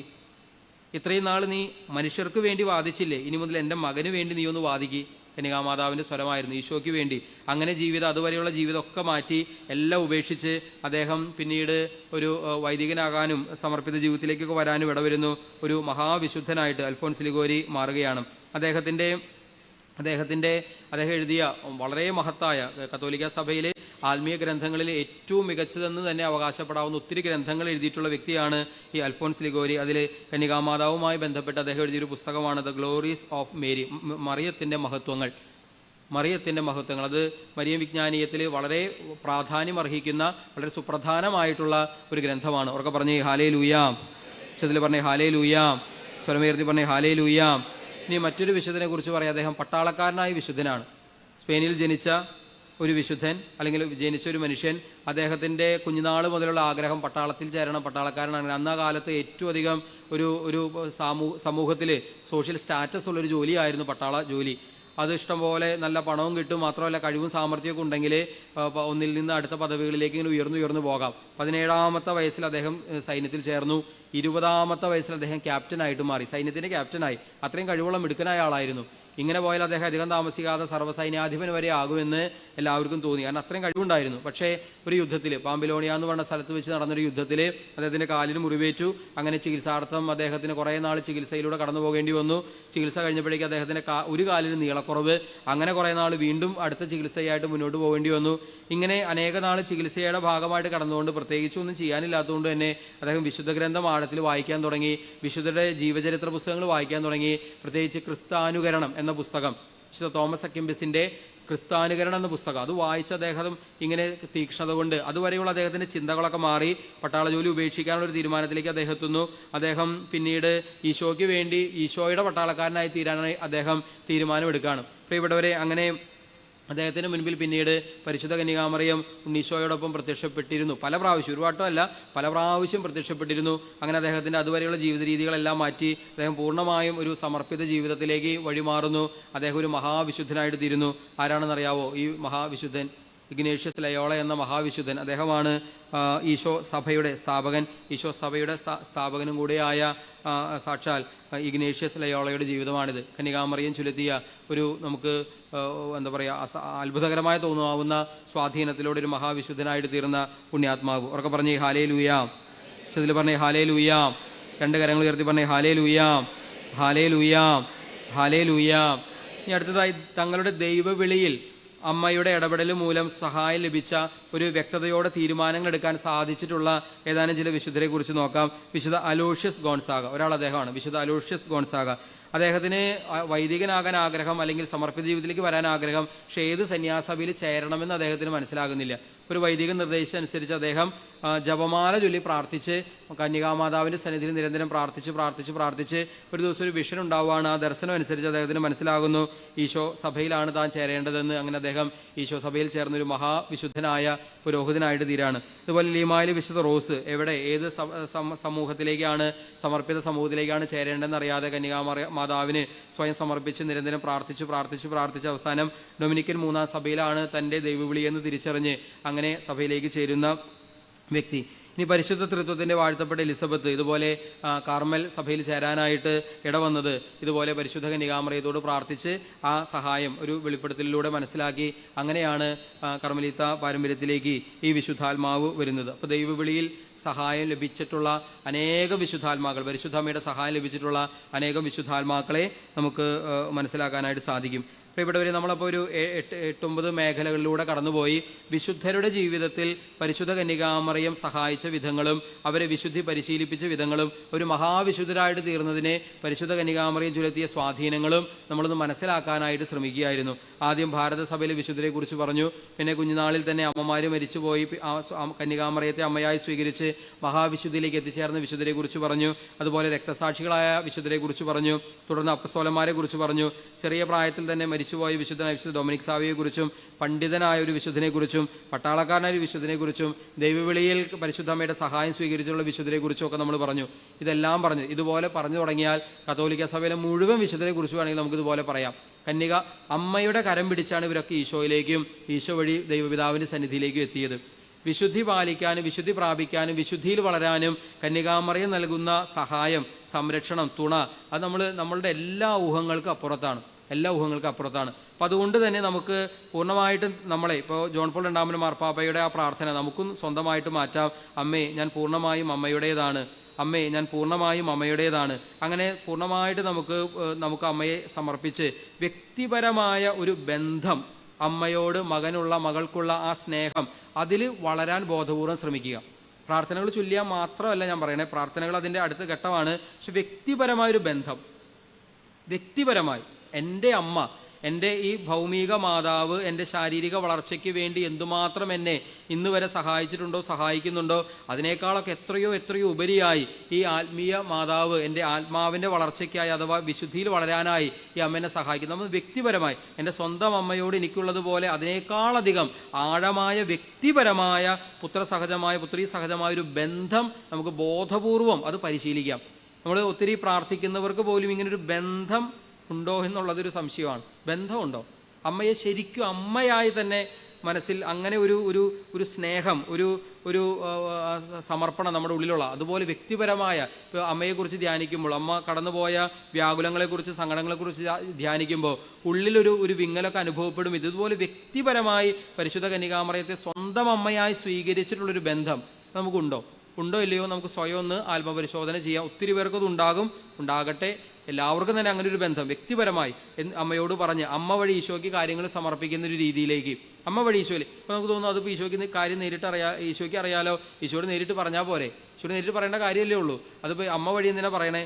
ഇത് നമുക്ക് ഒത്തിരി നമ്മൾ കേട്ടിട്ടുള്ള വ്യാഖ്യാനമാണ്. എങ്കിലും ഇതിൻ്റെ ഒരു സമാപനത്തിലേക്ക് വരുമ്പോൾ ഈ കാര്യം കൂടി ഒന്ന് പറയാം. അതായത് കാനായിലെ കല്യാണ നാളിൽ സംഭവിച്ച കാര്യം, അവർക്കൊരു വലിയ പ്രതിസന്ധി ആ കുടുംബത്തിൽ നേരിട്ടു. എന്താണ്? വീഞ്ഞ് തീർന്നു പോയി. വീഞ്ഞ് തീരുക എന്ന് പറഞ്ഞാൽ സദ്യക്ക് ഏതെങ്കിലും ഒരു വിഭവം തീരണ പോലത്തെ ഒരു പ്രശ്നമല്ല യഹൂദർക്ക്. അവർക്കത് ദൈവാനുഗ്രഹത്തിൻ്റെ അടയാളവും പ്രതീകവുമാണ് ഈ വീഞ്ഞ്. അതുകൊണ്ട് വീഞ്ഞിൻ്റെ സമൃദ്ധി ദൈവാനുഗ്രഹത്തിൻ്റെ സമൃദ്ധിയായും വീഞ്ഞിൻ്റെ കുറവ് ദൈവാനുഗ്രഹത്തിൻ്റെ കുറവായും, വീഞ്ഞില്ല എന്ന് പറഞ്ഞാൽ ദൈവാനുഗ്രഹം വറ്റിപ്പോയതായിട്ടൊക്കെ അവർ അങ്ങനെയാണ് അവർ സങ്കല്പിക്കുക, അങ്ങനെ വിചാരിക്കുക. സ്വാഭാവികമായിട്ട് തീരുക എന്ന് പറഞ്ഞാൽ ദൈവകോപമുള്ളൊരു ഭവനമായിട്ട് അവർ കണക്കാക്കും. ആ വിവാഹം തന്നെ മുടങ്ങാനുള്ള എല്ലാ സാധ്യതയുണ്ട്. അത്ര ഒരു വലിയ പ്രതിസന്ധി ഉടലെടുത്തപ്പോൾ ഈ സംഭവം ആദ്യം മനസ്സിലാക്കിയത് ആരാണ്? ആരാ മനസ്സിലാക്കിയത്? ഈ വീഞ്ഞ് തീർന്ന വിവരം ആദ്യം മനസ്സിലാക്കിയത് ആരാ? കലവറക്കാരനാണോ, കുടുംബനാഥനാണോ, അല്ലെങ്കിൽ കുടുംബനാഥയാണോ, അല്ലെങ്കിൽ അവിടുത്തെ ഏതെങ്കിലും വേലക്കാരാണോ, അല്ലെങ്കിൽ സദ്യ ഉണ്ടാകാൻ വന്ന ഏതെങ്കിലും ആളുകളാണോ? ആരാണ് ഈ വിഷമം, ഈ സങ്കടം ഏറ്റവും ആദ്യം മനസ്സിലാക്കിയേ? ആരാണ്? പരിശുദ്ധ കന്യകാമറിയം. ഉത്തരം തെറ്റാണ്. അമ്മയല്ല ആദ്യം മനസ്സിലാക്കിയേ. ആദ്യം മനസ്സിലാക്കിയത് ആരാ? ഈശോ. ഇത് തീരണതിന് മുമ്പ് ഈശോയ്ക്ക് അറിയാം ഇത് തീരുമെന്നുള്ള കാര്യം. അപ്പോൾ ചോദ്യം അത് തന്നെയാണ്, എന്തുകൊണ്ട് എന്നിട്ട് ഈശോ ഒന്നും ചെയ്യാണ്ട് വെറുതെ ഇരുന്നു? എന്തെങ്കിലും ചെയ്യണ്ടേ? ഈശോ അല്ലേ മാതാവിന് നമ്മളോടുള്ള കാര്യത്തിൽ ഉള്ള കാരുണ്യത്തെക്കാളും താല്പര്യത്തെക്കാളും കൂടുതൽ ഈശോയ്ക്ക് അല്ലേ നമ്മളോട് കരുണയും താല്പര്യമുള്ളത്? അതെ, തീർച്ചയായിട്ടും ഈശോയ്ക്ക് തന്നെയാണ്. കാരണം ഈശോ ദൈവമാണ്. ദൈവത്തിനുള്ളതുപോലെ കരുണ അതൊരിക്കലും ഒരു മനുഷ്യന് സാധിക്കില്ലല്ലോ. അപ്പോൾ ഈശോയ്ക്ക് തന്നെയാണ് നമ്മളോട് കരുണയും മനുഷ്യൻ്റെ കാര്യത്തിൽ കൂടുതൽ ശ്രദ്ധയുള്ളത് ഈശോയ്ക്ക് തന്നെയാണ്. പക്ഷെ എന്താ ഈശോ ഒന്നും ചെയ്യാതിരുന്നേ? ഈശോ ചെയ്യാതിരുന്നതിൻ്റെ കാരണം പരിശോധിക്കുമ്പോഴാണ് നമ്മൾ തിരിച്ചറിയുക, ഇത് അമ്മ വഴി ഈ നിയോഗം തൻ്റെ അടുത്ത് എത്തണമെന്ന് ഈശോയ്ക്ക് ഒരു നിർബന്ധം ഉണ്ടായിരുന്നു. ഇത് ഈശോയുടെ നിർബന്ധ ബുദ്ധിയാണ്. അമ്മ വഴി നിയോഗം തൻ്റെ അടുത്ത് എത്തണമെന്ന്. കാരണം ഈ കാനായിലെ അത്ഭുതം, അത് യേശു പ്രവർത്തിക്കുന്ന ആദ്യത്തെ അത്ഭുതം. അത് ചുമ്മാ അങ്ങോട്ട് നടന്നാൽ പോരാ. തൻ്റെ ജനനത്തിലും തൻ്റെ പീഡാസഹനത്തിലും തൻ്റെ മരണത്തിലും അതുപോലെ സ്വർഗാരോഹണത്തിലും ഒക്കെ തന്നെ തൻ്റെ അമ്മയുടെ സാന്നിധ്യം, ആ ഒഴിവാക്കാനാകാത്ത സഹരക്ഷക എന്ന ആ ഒരു സ്വാധീനം അല്ലെങ്കിൽ സാന്നിധ്യം അത് ഉറപ്പുവരുത്തുന്ന കർത്താവ് ഈശോ മിശിഹ ആദ്യ അത്ഭുതം പ്രവർത്തിക്കുന്നതിലും തൻ്റെ അമ്മയുടെ സാന്നിധ്യം ഉണ്ടാകണമെന്ന്, സ്വാധീനം ഉണ്ടാകണമെന്ന് ഈശോ ഉറപ്പുവരുത്താണ്. അതുകൊണ്ട് ഈശോ ഒന്ന് വെയിറ്റ് ചെയ്യുക തൻ്റെ അമ്മ തൻ്റെ അടുത്തേക്ക് വരാൻ വേണ്ടി. പക്ഷെ ഇത് പറഞ്ഞാൽ നിങ്ങൾ സമ്മതിക്കണമെന്നില്ല. കാരണം എന്താ? അങ്ങനെ ഈശോ കാത്തിരുന്നതാണെങ്കിൽ അമ്മ വന്ന് പറഞ്ഞ ഉടനെ തന്നെ അത്ഭുതം പ്രവർത്തിക്കേണ്ടതല്ലേ? അതല്ലല്ലോ ചെയ്തത്. ഈശോ എന്താ ചെയ്തത്? എൻ്റെ സമയം ഇനി ആയിട്ടില്ല എന്ന് മാതാവിനോട് പറയാണ്. നമ്മൾ ധ്യാനിക്കേണ്ടതും മനസ്സിലാക്കേണ്ടതുമായ വാക്യം അത് തന്നെയാണ്. എൻ്റെ സമയം ഇനിയും ആയിട്ടില്ല, എൻ്റെ സമയം ഇനിയും ആയിട്ടില്ല. അതൊന്ന് ധ്യാനിച്ചു നോക്കി. എന്താ അതിൻ്റെ അർത്ഥം? എൻ്റെ സമയം, എൻ്റെ എന്ന് പറഞ്ഞ് ഞാൻ ആരാണ്? ഈശോ ആരാണ്? ദൈവം. അപ്പം എൻ്റെ സമയം ഇനിയും ആയിട്ടില്ല എന്ന് പറഞ്ഞാൽ ദൈവത്തിൻ്റെ സമയം ആയിട്ടില്ല. ദൈവത്തിൻ്റെ സമയം ആയിട്ടില്ല എന്ന് പറഞ്ഞാൽ എന്താണ്? ദൈവം അത്ഭുതം പ്രവർത്തിക്കാൻ അഥവാ ദൈവത്തിൻ്റെ പദ്ധതി അനുസരിച്ചുള്ള ദൈവത്തിൻ്റെ പ്ലാനും പദ്ധതിയും അനുസരിച്ചുള്ള സമയം ഇപ്പോഴല്ല. അതായത് ഇത് ദൈവ പദ്ധതിയല്ല. സിമ്പിളായിട്ട് പറഞ്ഞാൽ ഈശോ ദൈവമാണല്ലോ. എൻ്റെ സമയം ഇനി ആയിട്ടില്ല എന്ന് പറഞ്ഞാൽ ദൈവത്തിൻ്റെ സമയം ഇനി ആയിട്ടില്ല എന്ന് വെച്ചാൽ ഇത് ദൈവ പദ്ധതിയല്ല. പക്ഷേ നമുക്കറിയാം, അത് പറഞ്ഞ അതേ കർത്താവ് അടുത്ത നിമിഷം അത്ഭുതം ചെയ്തു. ദൈവത്തിൻ്റെ പദ്ധതി മാറുമോ? ഒരിക്കലും മാറില്ല. ദൈവപദ്ധതി ഒരിക്കലും മാറില്ല. പക്ഷേ ഈ സംഭവം, കാനായിലെ അത്ഭുത സംഭവം നമ്മൾ വായിക്കുമ്പോൾ നമ്മൾ അത്ഭുതപ്പെടുത്തുന്ന കാര്യം ഇതാണ്. ദൈവത്തിൻ്റെ പദ്ധതി അതൊരിക്കലും മാറില്ല എന്ന് പറയുമ്പോഴും ഇതാ കന്യകാമറിയം ഒരു കാര്യം വന്ന് ഈശോയോട് അപേക്ഷിച്ചപ്പോൾ ഈശോയുടെ പദ്ധതി മാറ്റിവെക്കുന്നു. ദൈവത്തിൻ്റെ പദ്ധതി മാറ്റിവെക്കുന്നു. അത്ഭുതം ചെയ്യുന്നു. അതായത് ഒരിക്കലും സ്വർഗത്തിന് നിഷേധിക്കാൻ പറ്റാത്ത മധ്യസ്ഥ ശക്തിയാണ് പരിശുദ്ധ അമ്മയുടെ മധ്യസ്ഥം. സ്വർഗത്തിന് നിഷേധിക്കാൻ പറ്റില്ല. എന്തതിൻ്റെ കാരണം? ഒരു കാരണമുണ്ട്, ചുമ്മയൊന്നുമല്ല. എന്തതിൻ്റെ കാരണം? കാരണം വളരെ സിമ്പിളാണ്. സ്വർഗം ആവശ്യപ്പെട്ടത് മുഴുവൻ നിറവേറ്റിയവളാണ് മറിയം. എങ്കിൽ മറിയം ആവശ്യപ്പെടുന്നതിനെ നിഷേധിക്കാൻ സ്വർഗത്തിന് സാധ്യമല്ല. സ്വർഗം ആവശ്യപ്പെട്ടത് മുഴുവൻ, പിതാവ് ആവശ്യപ്പെട്ടത് മുഴുവൻ, പുത്രൻ ആവശ്യപ്പെട്ടത് മുഴുവൻ, പരിശുദ്ധാത്മാവ് ആവശ്യപ്പെട്ടത് മുഴുവൻ ഒരു തലമുടി നാരിയുടെ വ്യത്യാസമില്ലാതെ ജീവിതത്തിൽ പ്രായോഗികമാക്കിയവളാണ് മറിയമെങ്കിൽ മറിയം ഒരു കാര്യം ആവശ്യപ്പെട്ടാൽ അതിനോട് നോ എന്ന് പറയാൻ, നിഷേധിക്കാൻ സ്വർഗത്തിന് സാധ്യമല്ല. അതുകൊണ്ടാണ് അമ്മ വഴി ഒരു കാര്യം നിയോഗം സമർപ്പിക്കാൻ പറയുന്നതിൻ്റെ കാര്യം അതാണ്. അത് അമ്മ മധ്യസ്ഥയാണ്. ഈശോ ഏക മധ്യസ്ഥനാണ്. പിതാവിനും ഈ ലോകത്തിനുമിടയിൽ നമുക്കുള്ള ഏക മധ്യസ്ഥൻ ഈശോയാണ്. എന്നാൽ ഈശോയ്ക്കും ലോകത്തിനുമിടയിൽ നമുക്കുള്ളൊരു മധ്യസ്ഥയായി ആര് നിലകൊള്ളുന്നു? പരിശുദ്ധ കന്യകാമറിയം നിലകൊള്ളുന്നു. മറിയം മധ്യസ്ഥയാണെന്നുള്ളത് ഏതെങ്കിലും മനുഷ്യന്റെ കണ്ടെത്തലല്ല. അത് സ്വർഗത്തിന്റെ വെളിപ്പെടുത്തലാണ്. അതൊരു ഡിവൈൻ റെവലേഷനാണ്. മറിയുമായി ബന്ധപ്പെട്ട 2 ഡിവൈൻ റെവലേഷൻസ് ഉണ്ട്. അതിലൊന്ന്, അതായത് സ്വർഗീയ വെളിപ്പെടുത്തലുകളുണ്ട്. അതിലൊന്ന് മറിയം അമ്മയാണ്, കുരിശിന്റെ ചുവടിൽ വെളിപ്പെടുന്ന സത്യം. 2 മറിയം മധ്യസ്ഥയാണ്, കാനായിൽ വെളിപ്പെടുന്ന സത്യം. ഇത് 2 നമ്മളായിട്ട് കണ്ടെത്തിയതല്ല, ഇത് സ്വർഗം വെളിപ്പെടുത്തിയതാ. ആ സംഭവത്തെ ശരിക്കും ആഴത്തിൽ ധ്യാനിച്ചാൽ ഈ സത്യം നമുക്ക് വെളിപ്പെടും. ഉറക്കെ പറഞ്ഞേ ഹല്ലേലൂയാ. ഉച്ചത്തിൽ പറഞ്ഞേ ഹല്ലേലൂയാ. 2 കരങ്ങൾ ഉയർത്തി പറഞ്ഞേ ഹല്ലേലൂയാ. കരങ്ങൾ വീശിക്കൊണ്ട് പറഞ്ഞേ ഹല്ലേലൂയാ. സ്വരം ഉയർത്തി പറഞ്ഞേ ഹല്ലേലൂയാ. പ്രിയപ്പെട്ടവരെ, നമുക്ക് പരിശുദ്ധാമ്മയുമായി വ്യക്തിപരമായൊരു ബന്ധത്തിലേക്ക് വരാം. അതിന് നമ്മളെ ഏറ്റവും കൂടുതൽ സഹായിക്കുന്ന പ്രാർത്ഥനയാണ് ജപമാല പ്രാർത്ഥന. ഏറ്റവും അധികം നമ്മളെ സഹായിക്കുന്ന പ്രാർത്ഥനയാണ് ജപമാല പ്രാർത്ഥന. ഇത് ഒക്ടോബർ മാസമാണ്. ഒക്ടോബർ മാസം മാത്രമല്ല ജപമാല ചൊല്ലേണ്ടത്, നമുക്ക് സമ്പൂർണ്ണ ജപമാല ജീവിതത്തിൻ്റെ ഒരു ഭാഗമാക്കി മാറ്റാം. ഒരു ജപമാല കഷ്ടപ്പെട്ട് ഭാരപ്പെട്ട് ചൊല്ലി തീർക്കുന്നതിന് പകരം സമ്പൂർണ്ണ ജപമാല ജീവിതത്തിൻ്റെ ഭാഗം. സമ്പൂർണ്ണ ജപമാല എന്ന് പറഞ്ഞാൽ എന്താ? 20 ദിവ്യരഹസ്യങ്ങളാണ്. 20 ദിവ്യരഹസ്യങ്ങൾ. സന്തോഷത്തിൻ്റെ 5 രഹസ്യങ്ങൾ, പ്രകാശത്തിൻ്റെ 5 രഹസ്യങ്ങൾ, ദുഃഖത്തിൻ്റെ 5 രഹസ്യങ്ങൾ, മഹത്വത്തിൻ്റെ 5 രഹസ്യങ്ങൾ, അങ്ങനെ മൊത്തം 20 ദിവ്യരഹസ്യങ്ങളാകുമ്പോഴാണ് ഒരു സമ്പൂർണ്ണ ജപമാല. അത് നമുക്കൊരു ശീലമാക്കാൻ ശ്രമിക്കാം. കുടുംബ പ്രാർത്ഥനയുടെ ഭാഗമായിട്ട് നമ്മൾ ഒരു ജപമാല ചൊല്ലുന്നു, എന്നാൽ 3 ജപമാല തനിച്ച് ചൊല്ലാനുള്ളൊരു സമയം നമ്മൾ കണ്ടെത്തണം, നിർബന്ധമായിട്ടും കണ്ടെത്തണം. അത് അങ്ങനെ ചൊല്ലുന്ന ഈ ജപമാലയിലൂടെ ലഭിക്കുന്ന അനുഗ്രഹങ്ങൾ എത്ര പറഞ്ഞാലും തീരാത്ത അത്ഭുതങ്ങളും അടയാളങ്ങളും സാക്ഷ്യങ്ങളും ഉണ്ട്. എത്ര പറഞ്ഞാലും തീരാത്തത്. ഞാനിനി കൂടുതൽ വിശദീകരണങ്ങളിലേക്ക് വിശദാംശങ്ങളിലേക്ക് നിൽക്കുന്നില്ല. ഒറ്റ കാര്യം ചിന്തിച്ചാൽ മതി. നമുക്ക് ഈ ധ്യാന കേന്ദ്രത്തിൽ തന്നെ, ഈ അൾത്താരയിൽ തന്നെ ആയിരക്കണക്കിനോ പതിനായിരക്കണക്കിനോ സാക്ഷ്യം ഈ 5 വർഷത്തിനുള്ളിൽ ഇവിടെ ഈ അൾത്താരയിൽ സംഭവിച്ചിട്ടുണ്ട്. ആയിരക്കണക്കിനോ പതിനായിരക്കണക്കിനോ സാക്ഷ്യങ്ങൾ. ഈ സാക്ഷ്യങ്ങളൊന്നും എടുത്ത് പരിശോധിച്ചാൽ അതിലൊരു 70-80% സാക്ഷ്യങ്ങളും നടന്നിട്ടുള്ളത് ജപമാലയോട് ബന്ധപ്പെട്ടാണ്. അതായത് ഇവിടെ ധ്യാന കേന്ദ്രത്തിൽ ആകെ 4 ശുശ്രൂഷകളെ പ്രധാനമായിട്ടും ഉള്ളൂ. ഏറ്റവും ആദ്യം ആരംഭിച്ചതും ഏറ്റവും അധികം ആളുകൾ പങ്കെടുക്കുന്നതും അത്ഭുതങ്ങളുടെ ജപമാല എന്നു പേരുള്ള ശുശ്രൂഷയാണ്. അതെല്ലാ ചൊവ്വാഴ്ചയും വൈകിട്ട് 6:30 തൊട്ട് 8:30 വരെയുള്ള സമയം, ഒരു 1.25-2 മണിക്കൂർ കഷ്ടി അത്ഭുതങ്ങളുടെ ജപമാല ഈശോ റാഫേലച്ചന് വെളിപ്പെടുത്തി കൊടുത്ത് അങ്ങനെ ജപമാല, നമ്മുടെ സാധാരണ ജപമാല തന്നെ ഇടയ്ക്കൊന്ന് സ്തുതിക്കും, പിന്നെ സന്ദേശങ്ങൾ കർത്താവ് വെളിപ്പെടുത്തിയതൊക്കെ റാഫേലച്ചൻ പറയും. ഈ ജപമാലയിൽ ഏകദേശം ഒരാഴ്ച, ഒരു ചൊവ്വാഴ്ച അത് നമ്മൾ യൂട്യൂബിൽ അപ്ലോഡ് ചെയ്ത് കഴിഞ്ഞാൽ അടുത്ത ചൊവ്വാഴ്ചയ്ക്കുള്ളിൽ ഏകദേശം ഒരു 50,000-ഓ 55,000-ഓ 60,000-ഓ ആളുകളാണ് അതിൽ പങ്കെടുക്കുന്നത്. ഏറ്റവും കൂടുതൽ ആളുകൾ പങ്കെടുക്കുന്ന ഒരു ശുശ്രൂഷ അതാണ്. അത് ഏറ്റവും കൂടുതൽ സാക്ഷ്യങ്ങൾ വരുന്നത് അതിൽ നിന്നാണ്. ഏറ്റവും കൂടുതൽ സാക്ഷ്യങ്ങൾ നമ്മൾ എപ്പോൾ സാക്ഷ്യം കേട്ടാലും അറിയാം. അത്ഭുത ജപമാലയുമായി ബന്ധപ്പെട്ട എത്രയോ സാക്ഷ്യങ്ങൾ നമ്മുടെ യൂട്യൂബ് ചാനലൊന്ന് തുറന്നു നോക്കിയാൽ നിങ്ങൾക്ക് തന്നെ അത് കേട്ട് ബോധ്യമാവട്ടെ. അച്ഛനിവിടെ നിന്ന് പറയുന്നേക്കാൾ നിങ്ങൾ തന്നെ ഒന്ന് കേട്ട് ബോധ്യമാവട്ടെ. എത്രയോ സാക്ഷ്യങ്ങൾ അത്ഭുത ജപമാലയിൽ സംഭവിച്ചിട്ടുള്ള, അത്ഭുതങ്ങളുടെ ജപമാല എന്ന് വെച്ചാൽ ജപമാലയിൽ നടക്കുന്ന അത്ഭുതങ്ങൾ, ജപമാലയിൽ നടക്കുന്ന അത്ഭുതങ്ങൾ. അപ്പോൾ നമുക്ക് കഴിയുന്നത്ര ജപമാല ചൊല്ലുന്ന, വ്യക്തിപരമായി ചൊല്ലി പ്രാർത്ഥിക്കുന്ന ഒരു ശീലം നമുക്ക് ഉണ്ടാക്കാം. അപ്പോൾ അതിനെന്തൊക്കെ ചെയ്യാൻ പറ്റും? ഒരു മാർഗ്ഗം ഇതാണ്. ഒന്നാമത്തെ കാര്യം, നമുക്ക് കുടുംബ പ്രാർത്ഥന ഒരിക്കലും മുടക്കാതിരിക്കുക. ജപമാല ചൊല്ലി പ്രാർത്ഥിക്കുക. കുടുംബാംഗങ്ങൾ ഒരുമിച്ചിരുന്ന്, ഞാൻ പറഞ്ഞല്ലോ അമ്മയുള്ള ഭവനങ്ങൾ, നേരത്തെ പറഞ്ഞതാണ്, അമ്മയുള്ള ഭവനങ്ങൾ ചിതറിക്കപ്പെടരുത് നമ്മുടെ ഭവനങ്ങൾ. അപ്പം അതുകൊണ്ട് തന്നെ കുടുംബത്തിൽ ജപമാല എല്ലാവരും കൂടെ ഒരുമിച്ചിരുന്ന് ജപമാല ചൊല്ലുന്ന, അതൊരിക്കലും മുടക്കാതിരിക്കാനായിട്ട് ശ്രദ്ധിക്കുക. അത് കൂടാതെ തനിച്ച് ജപമാല ചൊല്ലാൻ അതിനുള്ള ഒരു മാർഗ്ഗം, നമ്മുടെ യാത്രകളൊക്കെ ഒന്ന് ജപമാലയാക്കി മാറ്റാൻ പറ്റുവാണെങ്കിൽ ഒത്തിരി ജപമാല ചൊല്ലാൻ പറ്റും. നിങ്ങൾ ഈ ധ്യാന കേന്ദ്രത്തിലേക്ക് വരാൻ എത്ര മണിക്കൂർ യാത്ര ചെയ്തു? ഇവിടെ ഇരിക്കുന്നവരിൽ 90% ആളുകൾ ഒരുപാട് ദൂരേന്ന് വരുന്നവരാണ്. 1 മണിക്കൂർ, 2 മണിക്കൂർ, 4 മണിക്കൂർ, 5 മണിക്കൂർ, 8 മണിക്കൂർ, ഇന്നലെ വൈകിട്ടൊക്കെ വന്നവർ ഒത്തിരി ദൂരേന്ന് വരുന്നവരാണ്. ഇത്രയും ദൂരം യാത്ര ചെയ്യുമ്പോൾ നമുക്ക് വേറെ ഒന്നും ചെയ്യാനില്ലല്ലോ. യാത്രാ സമയത്ത് പ്രത്യേകിച്ചൊന്നും ചെയ്യാനില്ലല്ലോ. നമുക്ക് ചെയ്യാവുന്നൊരു കാര്യമല്ലേ ജപമാല ചൊല്ലാന്നുള്ളത്.